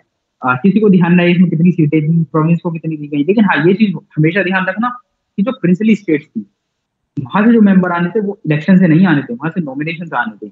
और जो आपकी प्रोविंस थी वहां से इलेक्शन से आने थे। यूपी विशेष में बहुत बार स्टेटमेंट आए हैं ये डायरेक्ट इस तरीके से कि प्रिंसली स्टेट से और आपकी जो प्रोविंस थी दोनों ही जगह से मेंबर जो थे वो इलेक्ट हुए थे, जबकि ऐसा नहीं था, है ना। जो प्रिंसली स्टेट्स हैं आपकी वहां से नॉमिनेशन हुआ था और जो आपकी प्रोविंस है वहां से इलेक्शन हुआ था। ये चीज ध्यान रखना। दूसरी चीज जो आपको ध्यान रखनी है, सॉरी तीसरी चीज, कि आखिर जो इलेक्शन हो रहा है ना, जो आपको सीट दी जा रही है उसका बेस क्या है ना। तो बेस जो था वो पॉपुलेशन था ना, पॉपुलेशन के आधार पे हर प्रोविंस को सीट बांट दी गई। ये सीट फिर जो ये सीटें थी ये क्या इनमें कुछ रिजर्वेशन था, हाँ तो ये इसमें रिजर्वेशन था। रिजर्वेशन इनसे मतलब डिवाइड थी। जो आपके 296 सीट थे ना, ये इस तरीके से डिवाइड थी कि कुछ सीटें तो आपकी मुस्लिम लीग को थी, मतलब मुस्लिम्स को थी, है ना। क्योंकि मुस्लिम्स को अगर आपने नहीं पढ़ा या ये मॉडर्न हिस्ट्री का ही फिर से वो चीज है यार, 1909 में मुस्लिम्स को एक सेपरेट इलेक्टोरेट मिल गया था और वो चलता कब तक आ रहा था, जब तक इंडिया आजाद नहीं हुआ था। तो क्योंकि वो उस टाइम भी था, ठीक है, तो इसलिए मुस्लिम्स को एक रिजर्वेशन मिला। सेम गोज विद सिक्स है ना, उनको भी एक तरीके से रिजर्वेशन टाइप ही था, तो उनके लिए भी कुछ सीट रिजर्व थी और बाकी बची एक तरीके से जनरल में काउंट है ना, मैंने लिखा हुआ है ना मुस्लिम सिख जनरल, जो आपके 296 सीट थी तीनों में डिवाइड थी, ठीक है, ये चीज हो गया ना। तो आपका जो फिर चुनाव मतलब एक तरीके से फिर से ये चुनाव हुए है ना, और आपका जो कॉन्स्टिट्यूंट असेंबली है उसके लिए मेंबर चुन लिए गए। तो ये चीज थी। अब आपको सबसे मतलब ये ध्यान रखना है आपको, अब जो मैं बताने जा रहा हूँ, ये जो मैंने कैबिनेट मिनिस्ट्री के बारे में बताया, ये ध्यान रखना है बिल्कुल। अब ये ध्यान रखना है आपको, जो संविधान सभा थी, जो आपकी कॉन्स्टिट्यूंट असेंबली थी, इसमें जो मेंबर चुन के आए, क्या ये डायरेक्ट इलेक्शन से आए, मतलब क्या इन लोगों को वहां जो उस टाइम लोग थे उन लोगों ने चुना है ना, ऐसा नहीं था, ठीक है। उस टाइम क्या हुआ था, मैंने आपको बताया ना 1945-46 के टाइम पे चुनाव हुए थे 11 प्रोविंसेस में, है ना, तो वहां पर जो जीते थे लोग, है ना, उन लोगों ने इलेक्ट किया था। आप सिंपल, अगर आपको सिंपल क्लियर समझना तो आप ये समझ लो जैसे प्रेसिडेंट ऑफ इंडिया का इलेक्शन होता है ना, ऐसे इलेक्शन हुआ था। मतलब क्या, देखो हम मेंबर ऑफ पार्लियामेंट चुनते हैं, ठीक है, हम मेंबर ऑफ पार्लियामेंट को चुनते हैं और एमएलए को चुनते हैं, ठीक है, तो ये होता है डायरेक्ट इलेक्शन, है ना, कि हमने मेंबर ऑफ पार्लियामेंट या एमएलए को चुना, ये है डायरेक्ट इलेक्शन। फिर वो मेंबर ऑफ पार्लियामेंट और एमएलए, क्योंकि वो हमारे रिप्रेजेंटेटिव है ना, हमने उन्हें चुना है, फिर वो चुनते हैं राष्ट्रपति, तो ये होता है इनडायरेक्ट इलेक्शन। मतलब हम लोगों ने डायरेक्टली तो राष्ट्रपति को नहीं चुना है, लेकिन कहीं ना कहीं चुना तो हम नहीं है, क्योंकि जो एमएलए है, जो एमपी है, जो संसद है, वो है तो हमारा ही प्रतिनिधि। भाई एक सांसद क्या होता है, एक सांसद का मतलब है 30-35 लाख लोगों को वो रिप्रेजेंट करता है ना। एक एमएलए का क्या मतलब है, एमएलए का मतलब है वही वो 4-5 लाख लोग हैं, उसका मतलब। एक विधायक का मतलब ये तो होता है ना। तो जो उस टाइम जो चुनाव हुआ था, जो कॉन्स्टिट्यूंट असेंबली में जो लोग गए थे, इस बात को ध्यान रखना, वो डायरेक्ट इलेक्शन से नहीं गए थे, वो इनडायरेक्ट इलेक्शन से गए थे, है ना, बिल्कुल ध्यान रखना। बहुत ज्यादा प्रीमियम क्वेश्चन आते हैं यही सब, है ना, कि वो डायरेक्ट इलेक्शन से नहीं गए थे, वो है ना, वो इनडायरेक्ट इलेक्शन से गए थे, है ना। उसके अलावा जो प्रोविंस थी और जो प्रिंसली थी, दोनों ही जगह से अलग अलग तरीके से गए थे, है ना। मैंने बताया प्रिंसली स्टेट से गए थे आपका एक तरीके से नॉमिनेशन होके, और आपका जो ब्रिटिश इंडिया प्रोविंस थी वहां से इलेक्ट होके गए थे, है ना। तो ये चीज, और जो इलेक्शन था वो इनडायरेक्ट इलेक्शन हुआ था, तो इतना ध्यान रखना, मोर देन इनफ, ठीक है। तो ये सब चीजें थी, ठीक है। तो जो ये आपकी 389 सीट थी ना, तो जब इनका चुनाव हुआ, ठीक है, अब समझ लें इनका चुनाव जब हुआ 389 सीट पे जब चुनाव हुआ, मैंने आपको बताया 93 जो प्रिंसली स्टेट्स थी, है ना, इन्होंने क्या करा, इन्होंने मना कर दिया कि भाई हम पार्ट नहीं लेंगे इसमें, है ना, कॉन्स्टिट्यूंट असेंबली में हम पार्ट नहीं लेंगे, जो आप संविधान सभा बना रहे हो इसमें हम पार्ट नहीं लेंगे, ठीक है। पहली चीज तो उन्होंने ये मना कर दी, तो ये 73 मेंबर गए, है ना। उसके अलावा क्या हुआ, जो मुस्लिम लीग थी, मुस्लिम लीग को 73 सीट्स मिली हुई थी, जो 296 सीट्स है ना ऊपर, उसमें से मुस्लिम लीग को 73 सीट्स मिली हुई थी, मैंने लिखा हुआ है वहां, है ना। तो इन्होंने भी मना कर दिया, भाई हमें इस कॉन्स्टिट्यूंट असेंबली से कोई मतलब नहीं, है ना, इसमें पाकिस्तान की कोई बात नहीं, तो इसलिए हमें इस कॉन्स्टिट्यूंट असेंबली से कोई मतलब नहीं, इन्होंने भी मना कर दिया, है ना। तो अल्टीमेटली क्या हुआ, जो इंडियन नेशनल कांग्रेस के 208 मेंबर जीत के आए थे और 3 अलग थे, जैसे ये बाकी थे ना जो 6 थे और 1-2 सीट्स अलग थी, तो ये सब जीत के आए थे। तो अल्टीमेटली क्या हुआ, अल्टीमेटली ये हुआ कि एक कॉन्स्टिट्यूंट असेंबली का निर्माण हुआ, जिसमें ना तो प्रोविंस जो आपकी प्रिंसली स्टेट्स है उसमें से कोई गया था, है ना, और ना ही मुस्लिम लीग ने कोई पार्ट लिया, ठीक है। तो अगर कल को आपको ऑप्शन में यह आए कि जो इंडिया में कॉन्स्टिट्यूंट असेंबली बनी थी, जो इंडिया में संविधान सभा बनी थी, उसमें मुस्लिम लीग का भी रिप्रेजेंटेशन था, है ना, उसमें जो वहाँ की प्रोविंस थी उनका भी प्रोविंस का थी उनका भी रिप्रेजेंटेशन था, और जो प्रिंसली स्टेट्स थी उनका भी रिप्रेजेंटेशन। तो ऐसा है क्या, नहीं है, खाली उस टाइम जो प्रोविंस थी उन्होंने पार्ट लिया था, कि जो आपकी प्रिंसली स्टेट्स हैं उन्होंने भी मना कर दिया था, और आपकी जो आपका ये है मुस्लिम लीग है इसने भी मना कर दिया, ठीक है। तो जब सबने मना कर दिया, तो जो उस टाइम 211 लोग जीत के आए वही अल्टीमेटली में गए, और एक संविधान सभा का निर्माण हुआ 9 दिसंबर 1946। ये वो दिन था जब पहली बार, है ना, जो सपना हमने बरसों से देखा था वो पहली बार सच हुआ, है ना।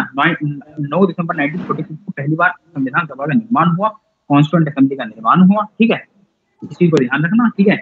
इस कॉन्स्टिट्यूंट असेंबली के लीगल एडवाइजर BN राव थे, ठीक है, और इसी कॉन्स्टिट्यूंट असेंबली का जो पहले प्रेसिडेंट हुए थे, जिन्हें टेम्पररी प्रेसिडेंट थे, उनका नाम था आपका डॉक्टर सचिंद्रनाथ, ठीक है। ये उस टाइम मतलब जो लोग चुन के आए थे ना 211, उसमें सबसे ओल्डेस्ट थे, है ना, एज में, तो इनको इसलिए उस टाइम प्रेसिडेंट बना दिया गया था, है ना। परमानेंट प्रेसिडेंट इसमें बाद में डॉक्टर राजेंद्र प्रसाद हुए थे, ठीक है। तो यहाँ तक आप ध्यान रखना, ठीक है, सबसे पहली चीज तो, है ना। जो मैं आपको यार बार बार ये सब बता रहा हूँ ना, क्वेश्चन ही खुद फ्रेम कर करके बता रहा हूँ, मैं सिर्फ इसलिए बता रहा हूँ कि क्वेश्चन इसके बाहर नहीं आएगा फिर, है ना। ठीक है, इसको लेकिन बिल्कुल क्लियर रखना कि कॉन्स्टिट्यूएंट असेंबली में लोग जो मेंबर्स गए थे तो गए कैसे थे, है ना, वेदर दे मतलब जो उनका वो था प्रोसीजर था वो क्या था, है ना, वो ठीक है ना। वो लोग इनडायरेक्ट इलेक्शन से गए थे, उन लोगों को उस टाइम के लोगों ने चूज नहीं किया था, जबकि उन लोगों को चूज किसने किया? जो 1945 में जो चुनाव हुआ था वहां पर जो एक तरीके से आज के तरीके से समझ लो जो एमएलए एमपी हुए, है ना, जैसे वो राष्ट्रपति को चुनते हैं इस तरीके से मेंबर चुने गए थे, है ना। ठीक है, पहली बात ये, है ना। और प्रोविंस से अलग तरीके से था, प्रिंसली स्टेट से अलग तरीके से था, है ना।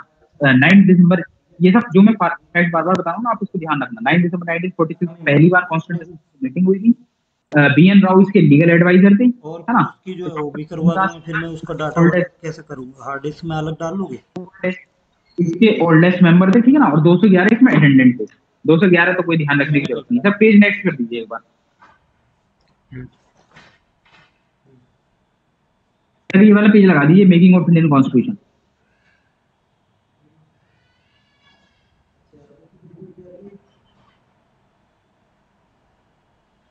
देख रहा सर?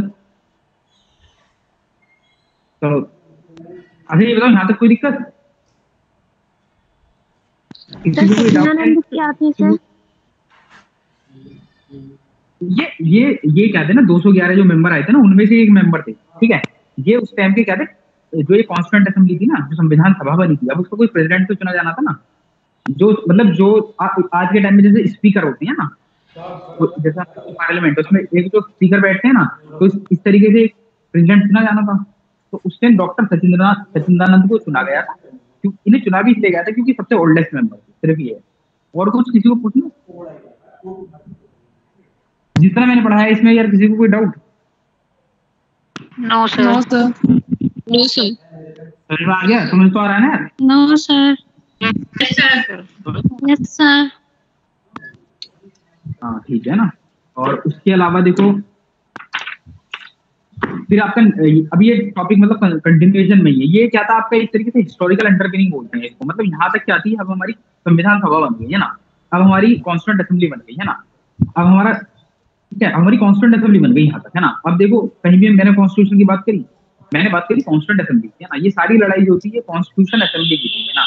लड़ाई कॉन्स्टिट्यूशन की भी थी, लेकिन सबसे पहले इसके लिए संविधान सभा बनी, है ना, उसके लिए कॉन्स्टिट्यूएंट असेंबली बन गई। तो भाई कॉन्स्टिट्यूएंट असेंबली बन गई 9 दिसंबर 1946 को पहली बार कॉन्स्टिट्यूएंट असेंबली की मीटिंग, ठीक है। तो ये चीज अब हमें जो देखना, मेकिंग ऑफ इंडियन कॉन्स्टिट्यूशन, है ना। अब इंडियन कॉन्स्टिट्यूशन कैसे कैसे बना, देख रहा सर प्लीज स्लाइड दूसरी लगा दीजिए। चलो मैं बता देता हूँ, आप स्लाइड में देख लेना ना, 5 मिनट और पढ़ा देता हूँ मैं आपको ना। तो जो मैंने आपको बताया कॉन्स्टिट्यूएंट असेंबली, मैंने आपको बताया टेम्पररी प्रेसिडेंट उस टाइम जो सबसे ओल्डर थे डॉक्टर सचिंदानंद, इनको बना दिया गया। लेकिन बाद में फिर क्या हुआ, प्रेसिडेंट के लिए भी चुनाव हुआ, है ना, कॉन्स्टिट्यूएंट असेंबली के। उनका चुनाव ऑब्वियस है, वो जो 211 मेंबर्स थे उनमें से ही होगा, ठीक है। तो उस टाइम जो फिर उसके बाद जो परमानेंट प्रेसिडेंट बने, है ना, वो थे डॉक्टर राजेंद्र प्रसाद, ठीक है। इस बात को आपको ध्यान रखना है कि जो हमारी संविधान सभा थी, जो उसके टेम्पररी प्रेसिडेंट थे वो तो डॉक्टर सचिंदानंद थे, है ना। लेकिन जो परमानेंट प्रेसिडेंट हुए कॉन्स्टिट्यूएंट असेंबली के, वो थे डॉक्टर राजेंद्र प्रसाद, और जो उसके वाइस प्रेसिडेंट थे वो 2 लोग थे। एक तो थे एच.सी. मुखर्जी, दूसरे थे वी.टी. कृष्णमाचारी, है ना, ठीक है। आप स्लाइड देखोगे उसमें नाम लिखे होंगे, नाम ध्यान रखना, कुछ समझाने का इसमें है नहीं, ठीक है। अब हम देखते हैं कि यार आखिर कॉन्स्टिट्यूशन का कैसे डेवलपमेंट हुआ, है ना, कि कॉन्स्टिट्यूशन किस तरीके से बना, थोड़ा कॉन्स्टिट्यूशन किस तरीके से इवॉल्व हुआ, है ना। अब हम लोग ये देखते हैं, ठीक है। तो देख सर कहाँ पे, हेलो देख रहा सर,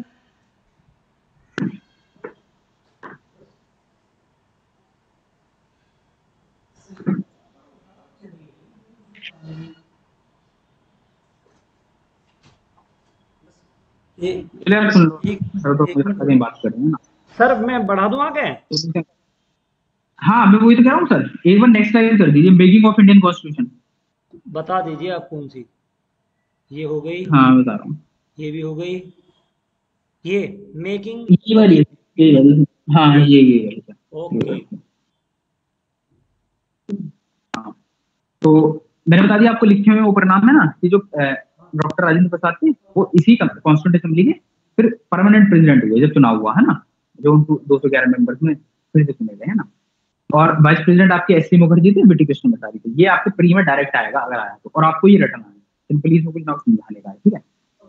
फिर क्या था, आपके 4 दिन बाद मैंने बताया ना आपको 9 दिसंबर 1946 में ना, ठीक है ना, 9 दिसंबर 1946 में कॉन्स्टिट्यूंट असेंबली की पहली बार मीटिंग हुई, है ना। फिर मैं आपसे एक चीज बताऊं, जो भी हमारे पार्लियामेंट में काम होता है ना, ऐसा नहीं होता कि कोई किसी एमपी ने कुछ बोल दिया कि भाई ये काम है ये कर दो ना, हर चीज में एक रेजोल्यूशन से होती है। मतलब क्या, कोई मोशन मतलब कोई रेजोल्यूशन पेश किया जाता है, फिर वो रेजोल्यूशन पास होता है ना, ठीक है। जो बिल्स होते हैं ना, आपके सारे बिल्स हुए ये सब कुछ, ये भी एक तरह के रेजोल्यूशन या मोशन होते हैं ना, ठीक है। एक तरीके से मतलब ये रेजोल्यूशन लाया जाता है कि भाई हम ये बिल ला रहे हैं ना, फिर उसको पास हो जाएगा तो मतलब क्या, रेजोल्यूशन है पास, इस तरीके से होता है। फिर वो बिल की शेप लेते हैं और एक्ट बन जाते हैं।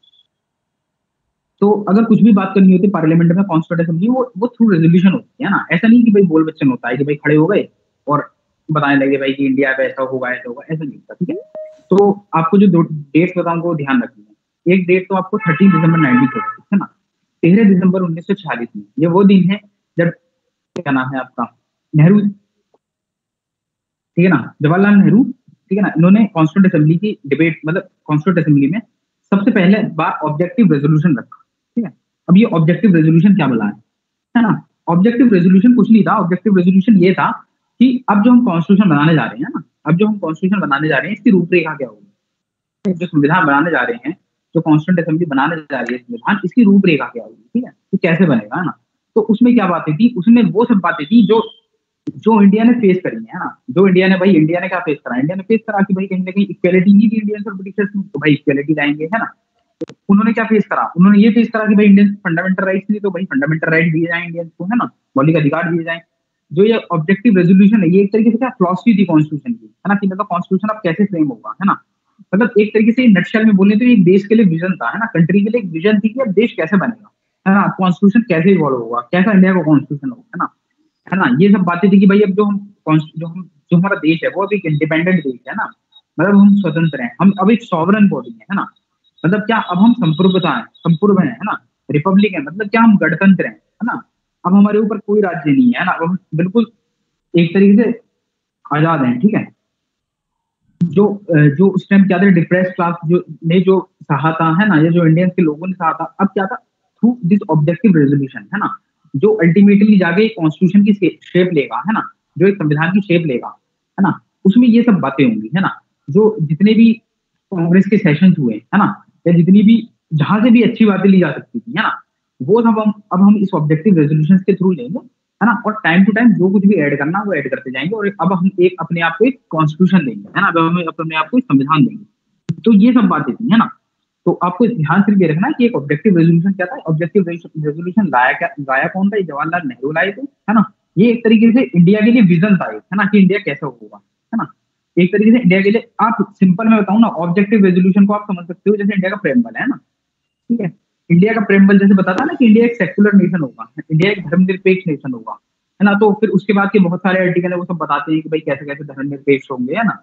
तो ये सब बातें हैं ना। तो ऑब्जेक्टिव रेजोल्यूशन क्या था, एक तरीके से फिलॉसफी थी कॉन्स्टिट्यूशन की, जो संविधान बनने वाला है उसकी फिलॉसफी थी, ठीक है। तो ये सब चीज थी। तो 13 दिसंबर 1946 को तो ये आया था कॉन्स्टिट्यूंट संविधान सभा में, और 22 जनवरी 1947 को, 22 जनवरी 1947 को ये कॉन्स्टिट्यूंट असेंबली से पास हो गया था, ठीक है।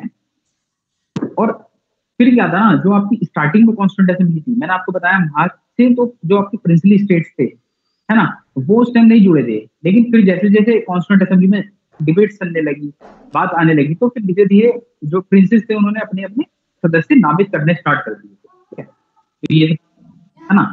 फिर क्या होता है, आप यहाँ पर तो ये सब चीज चल ही रहा था, है ना, यहाँ पर ये सब चीज चल ही रहा था, इंडिया में कॉन्स्टिट्यूंट असेंबली का सब ये चल ही रहा था, है ना, कैसे कैसे करना है। फिर ब्रिटेन में भी चीज, क्योंकि अभी तक हम बिल्कुल आजाद तो हुए नहीं थे, है ना। आप ये देखो 22 जनवरी 1947 की बात है, जब मैंने आपको बताया कि ऑब्जेक्टिव रेजोल्यूशन पास हो गया है, लेकिन आजाद कब हुए हैं, आजाद तो हम अगस्त में हुए हैं, अगस्त 1947 में, है ना। तो ब्रिटिशर्स अभी नहीं हुए, है ना। तो ब्रिटेन में क्या था, उस टाइम क्या हुआ, जो वहां की सरकार थी वो चेंज हो गई थी, वहां जो नए वो आए प्राइम मिनिस्टर, उनका नाम था क्लीमेंट एटली, है ना, क्लीमेंट एटली उनका नाम था। और उन्होंने हाउस ऑफ द कॉमन में, है ना, जो उनका पार्लियामेंट, उसमें ये वो करा डिक्लेरेशन, है ना, उन्होंने ये बोला कि भाई अब ब्रिटिशर्स क्या है भाई, अब इंडिया से छूट कर देंगे। तो उसका रीजन सब यही था क्योंकि 1946 में रेगिन रिवोल्ट हुआ था ना, रॉयल इंडियन नेवी, नेवी ने बिल्कुल रिवोल्ट किया था, नेवी ने रिवोल्ट कर दिया, नेवी को देख के आर्मी ने रिवोल्ट कर दिया था, है ना, आर्मी को देख के आम लोगों ने रिवोल्ट कर दिया था, मतलब सबने रिवोल्ट कर दिया एकदम से, ब्रिटिशर के खिलाफ सबने रिवोल्ट कर दिया था।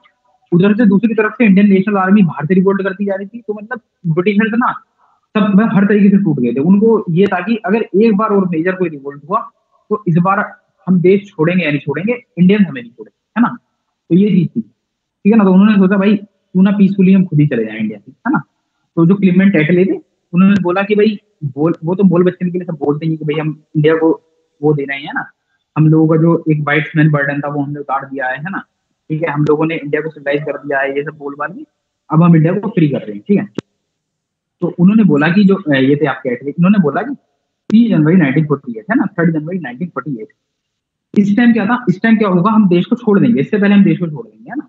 तो कहीं ना कहीं जब ना आप हिस्ट्री में पढ़ोगे ना, तो पार्टीशन में ना बहुत सारे जब ब्रिटिशर्स की बात आती है, हर किसी का रोल है। देखो मैं आपको बताऊं, जो इंडिया का पार्टीशन हुआ ना उसमें हर किसी का रोल है ना, कभी आपको समझना हो तो ऐसे बता दूंगा मैं, है ना, लेकिन हिस्ट्री में तो आप समझ लो, उसमें मुस्लिम लीग का भी रोल है, उसमें कांग्रेस का भी रोल है, उसमें ब्रिटिशर्स का भी रोल है, सबका रोल है ना। आप ये देखो, मैं आपको बता रहा हूँ कि क्लेमेंट एटले ने क्या बोला था, उन्होंने बोला कि हम 3 जून 1948 से पहले हम भारत को छोड़ेंगे, लेकिन एक्चुअली कब छोड़ दिया, एक्चुअली छोड़ दिया 15 अगस्त 1900, मतलब 14 अगस्त को छोड़ दिया था, मतलब लगभग, है ना, सब चले गए थे ना, 15 अगस्त को तो बिल्कुल हम आजाद हो गए थे, है ना, ठीक है, छोड़ तो लगभग वो चले तो पहले गए थे और भी, है ना।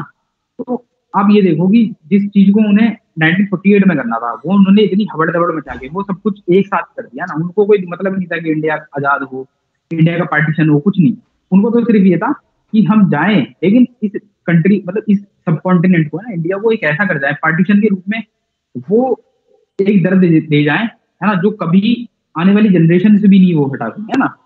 तो ये चीज है ना, कि कांग्रेस अगर ब्रिटिशर्स आते हैं, अगर सिस्टमेटिकली तरीके से मैप ड्रॉ करते हैं उस टाइम, है ना, सब कुछ सिस्टमेटिकली होता, तो शायद पार्टीशन के टाइम पे जो इतना ब्लड बहा वो नहीं बहता, है ना। इन्होंने 3 जून 1948 को बोल के चले गए, जून में गए, है ना, जून जुलाई में लोग चले गए थे, ठीक है, और लगभग बिल्कुल पावर ट्रांसफर हो गई थी 15 अगस्त 1947 को हम आजाद हो गए, ठीक है।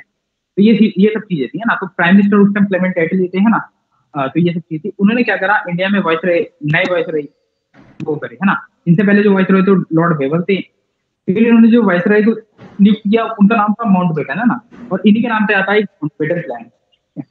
ये माउंटबेटन प्लान क्या था, इस प्लान में भी क्या था कि अब इंडिया कैसे आजाद होगा, ना, मतलब सॉरी इंडिया का पार्टीशन कैसे होगा, है ना, इंडिया के लिए एक अलग कॉन्स्टिट्यूंट असेंबली होगी और पाकिस्तान के लिए एक अलग कॉन्स्टिट्यूंट असेंबली होगी, है ना। तो ये सब चीजें, है ना। और फिर जुलाई 1947 का टाइम आया, उस जुलाई 1947 का इम्पोर्टेंस ये है कि जुलाई, अब तक क्या थी, ब्रिटिशर्स ये बोल रहे थे, है ना, सिर्फ बोल रहे थे कि हम ये करेंगे ना, आजाद कर दिया है ना, लेकिन जुलाई 1947 एक्चुअली वो टाइम था, वो महीना था जब ब्रिटिश कैबिनेट ब्रिटिश पार्लियामेंट में ये पास हो गया था, है ना, इंडिपेंडेंस ऑफ इंडिया एक्ट 1947, ये एक्ट पास हो गया था।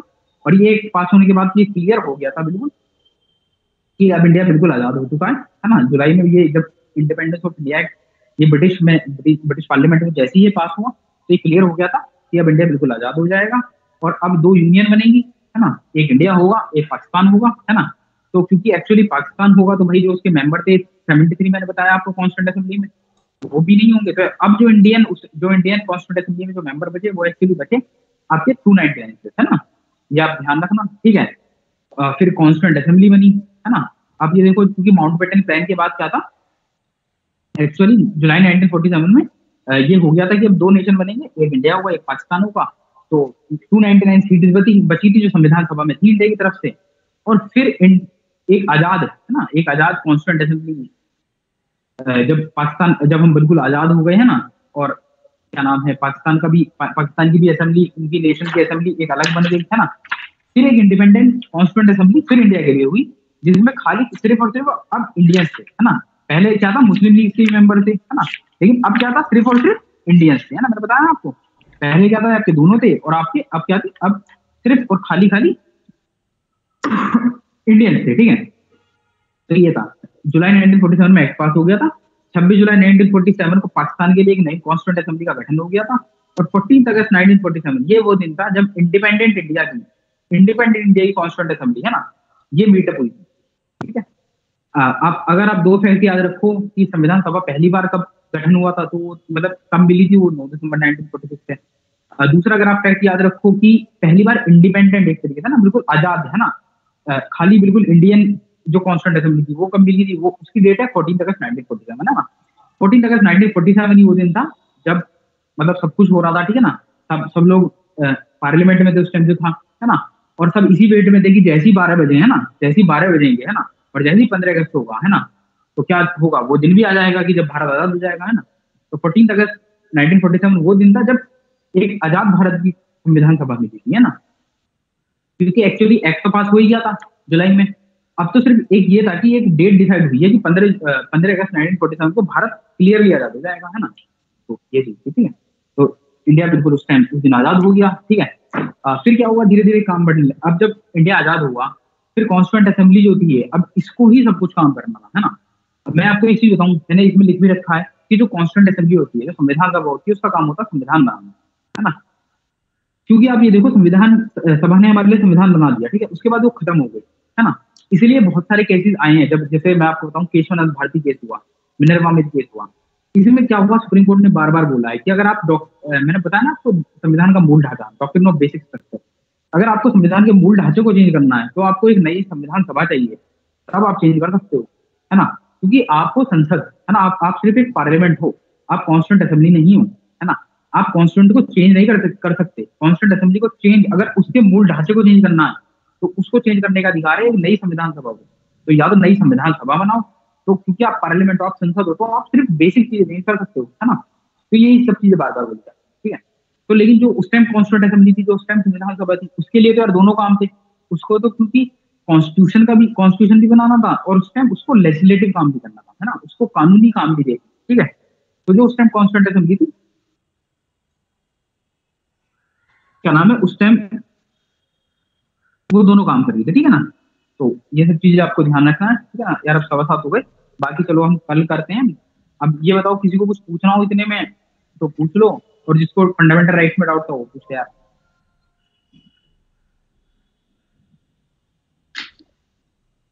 एक्सक्यूज मी सर, आप पूछिए। सर आवाज ब्रेक हो रही है आपकी। सर रिसेंटली हिंदू पे, hello sir, hello hello sir, आवाज नहीं आ रही सर। हेलो, आवाज नहीं आ रही है मेरी? सर ब्रेक हो रही है आवाज। हेलो जी सर, सर पूछो क्वेश्चन। आवाज बार बार ब्रेक हो रही है। हाँ, पूछिए आप क्वेश्चन पूछिए। सर द हिंदू में रिसेंटली आया था, तो जो गुजरात प्रोहिबिशन एक्ट था 1949, सर उसको चैलेंज किया गया है, जिसको मतलब 2017 में अमेंडमेंट करके और 10 साल की सजा दी जा रही है उस बंदे को अगर कोई मैन्युफैक्चर कर रहा है मतलब इसको शराब को, ठीक है, या फिर जी शराब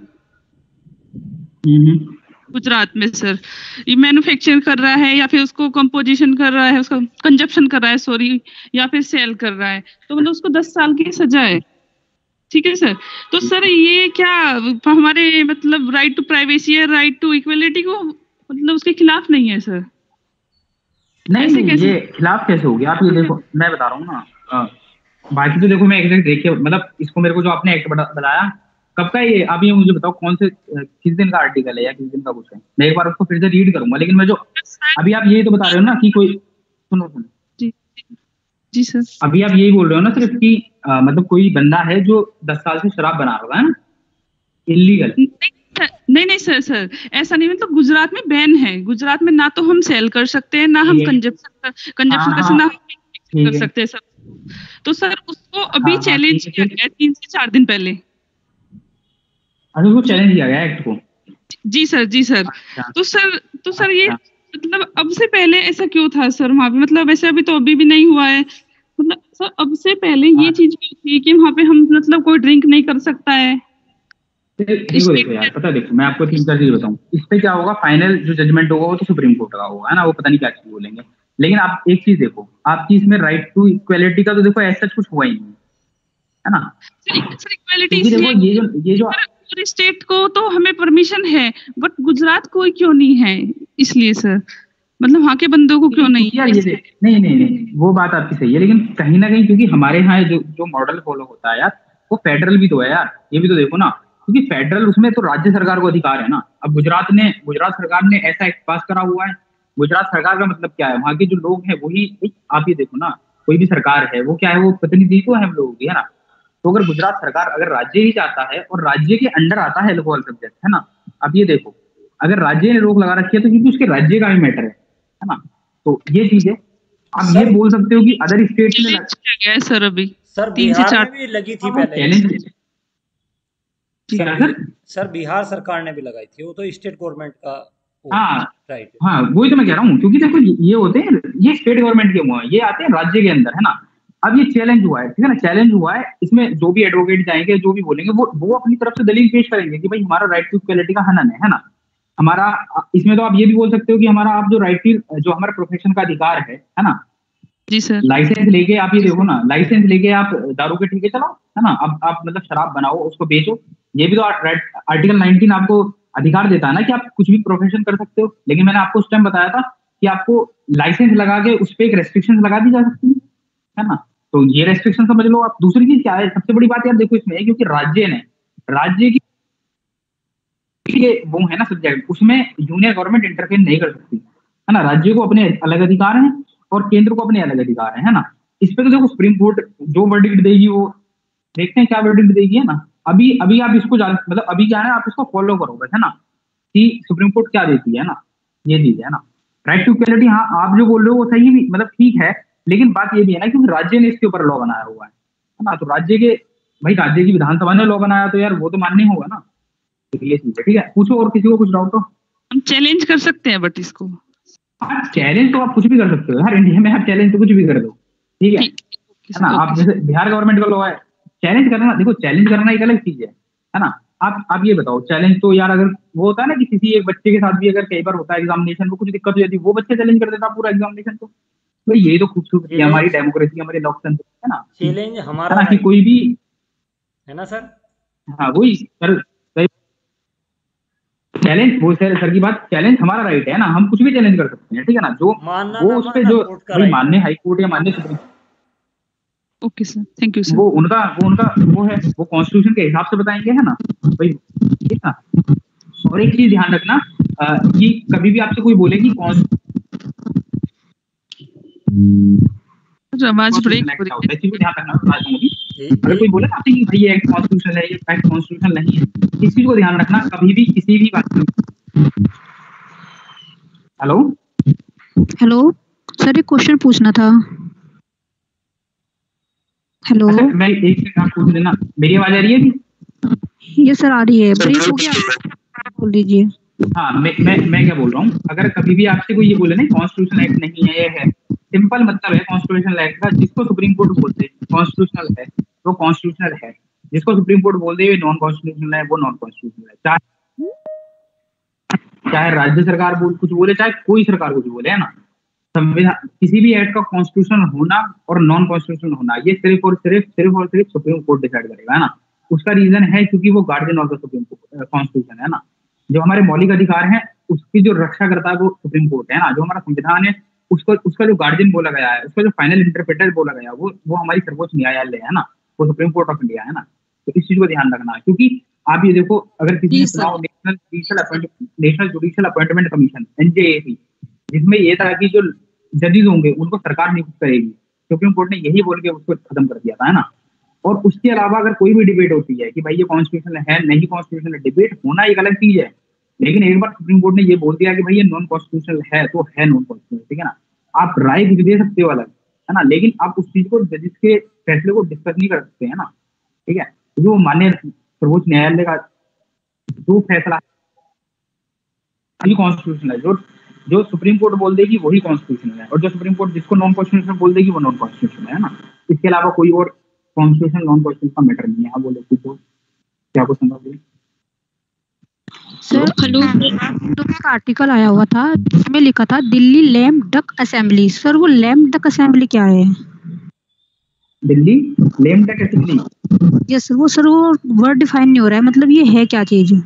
अच्छा कल बता दूं मैं, मेरे को पता तो है लेकिन मेरे को कंफ्यूजन है इसका। मतलब यहाँ पे ये पता ही होता है कि जो हमारे MLA जो जीत जाते हैं ना, सॉरी मैं बताता हूँ, कई बार क्या होता है ना, जैसे मान लो चुनाव होने वाला है, ठीक है, मान लो जैसे उत्तर प्रदेश में चुनाव है, ठीक है, अब उस चुनाव से पहले जो लास्ट वाला असेंबली मिलती है ना, हेलो सर मुझे आवाज आ रही है सर। हाँ हाँ ठीक है, जो क्या नाम है आपकी, जो अन्य जो चुनाव होंगे उससे पहले सेशन होगा ना विधानसभा का, उसको बोला जाता है लेम डक असेंबली है ना। एक बार मैं देख लूंगा, मेरे को ध्यान तो है मेरे को, लेकिन दो उसमें कंफ्यूजन है, लेकिन सर यही है, सर यही है लेम डक। हाँ ये यही है सर लेम डक। हाँ कुछ आपको ज्यादा समझने की जरूरत है, तो सिंपली देखो ये होता है लेम डक सेशन का। एग्जाम्पल से मैंने बता दिया, अभी उत्तर प्रदेश में चुनाव होने वाले हैं 2022 में, तो 2022 से जो जस्ट पहले वाला सेशन होगा ना विधानसभा का, वो बोला जाता है लेम डक सेशन, है ना। तो ओके सर, ओके। और कुछ नहीं sir, thank you. Hello sir. Hello sir. हाँ पूछिए। Good evening sir. सर मेरा क्वेश्चन आपके एक आपने पीडीएफ भेजा था रिट से, तो उसमें ना नीचे 2 एग्जांपल्स लिखे हुए हैं और वो इम्पोर्टेंट भी है, मगर मुझको ना ये थोड़ा सा समझ नहीं आ रहा है। अगर आप अपना पेज खोले वो रिट्स वाला, बताओ मुझे, ध्यान है बताओ। सर इसमें लिखा है नॉट अगेंस्ट मिनिस्टर, और इसके आगे ये जो लिखा है ये मुझे समझ नहीं आ रहा। Not against minister and private individual, और नीचे एक लाइन भी है वो भी समझ नहीं आ रही है। अच्छा मैं बताता हूँ। देखो इसका मतलब क्या है कि मिनिस्टर के खिलाफ नहीं है, मतलब क्या कि कल को जैसे अभी मान लो हमारे कोई भी मिनिस्टर मान लो है ना, कोई एग्रीकल्चर मिनिस्टर है, ठीक है, कल को अगर सरकार उन्हें हटा के किसी और को मिनिस्टर बना दे, है ना, तो वो मिनिस्टर ये नहीं जा सकते कि भाई हमको हटा के मिनिस्टर बना, वो किसी और को मिनिस्टर बना दिया, है ना। हेलो यस सर, है ना। आप ये समझो, मैं मिनिस्टर, आप सोचोगे मैं मिनिस्टर का क्यों बोल रहा हूँ। अब आप ये देखो, जैसे कि मान लो मेरा सिलेक्शन हुआ, ठीक है, मेरा जिस पोस्ट के लिए सिलेक्शन हुआ, मैं जिंदगी भर मतलब मैं उसी पोस्ट में रहूंगा, पर प्रमोशन जरूर होगा, ठीक है। मान लो कल को आप एसडीएम के लिए सिलेक्ट होते हो, तो आप किसी और को एसडीएम बना दिया, मतलब अगर आप एसडीएम हो तो कल एसडीएम लोग, ऐसा नहीं होगा कि आपकी पोस्ट पे किसी और को बैठा दिया गया होगा।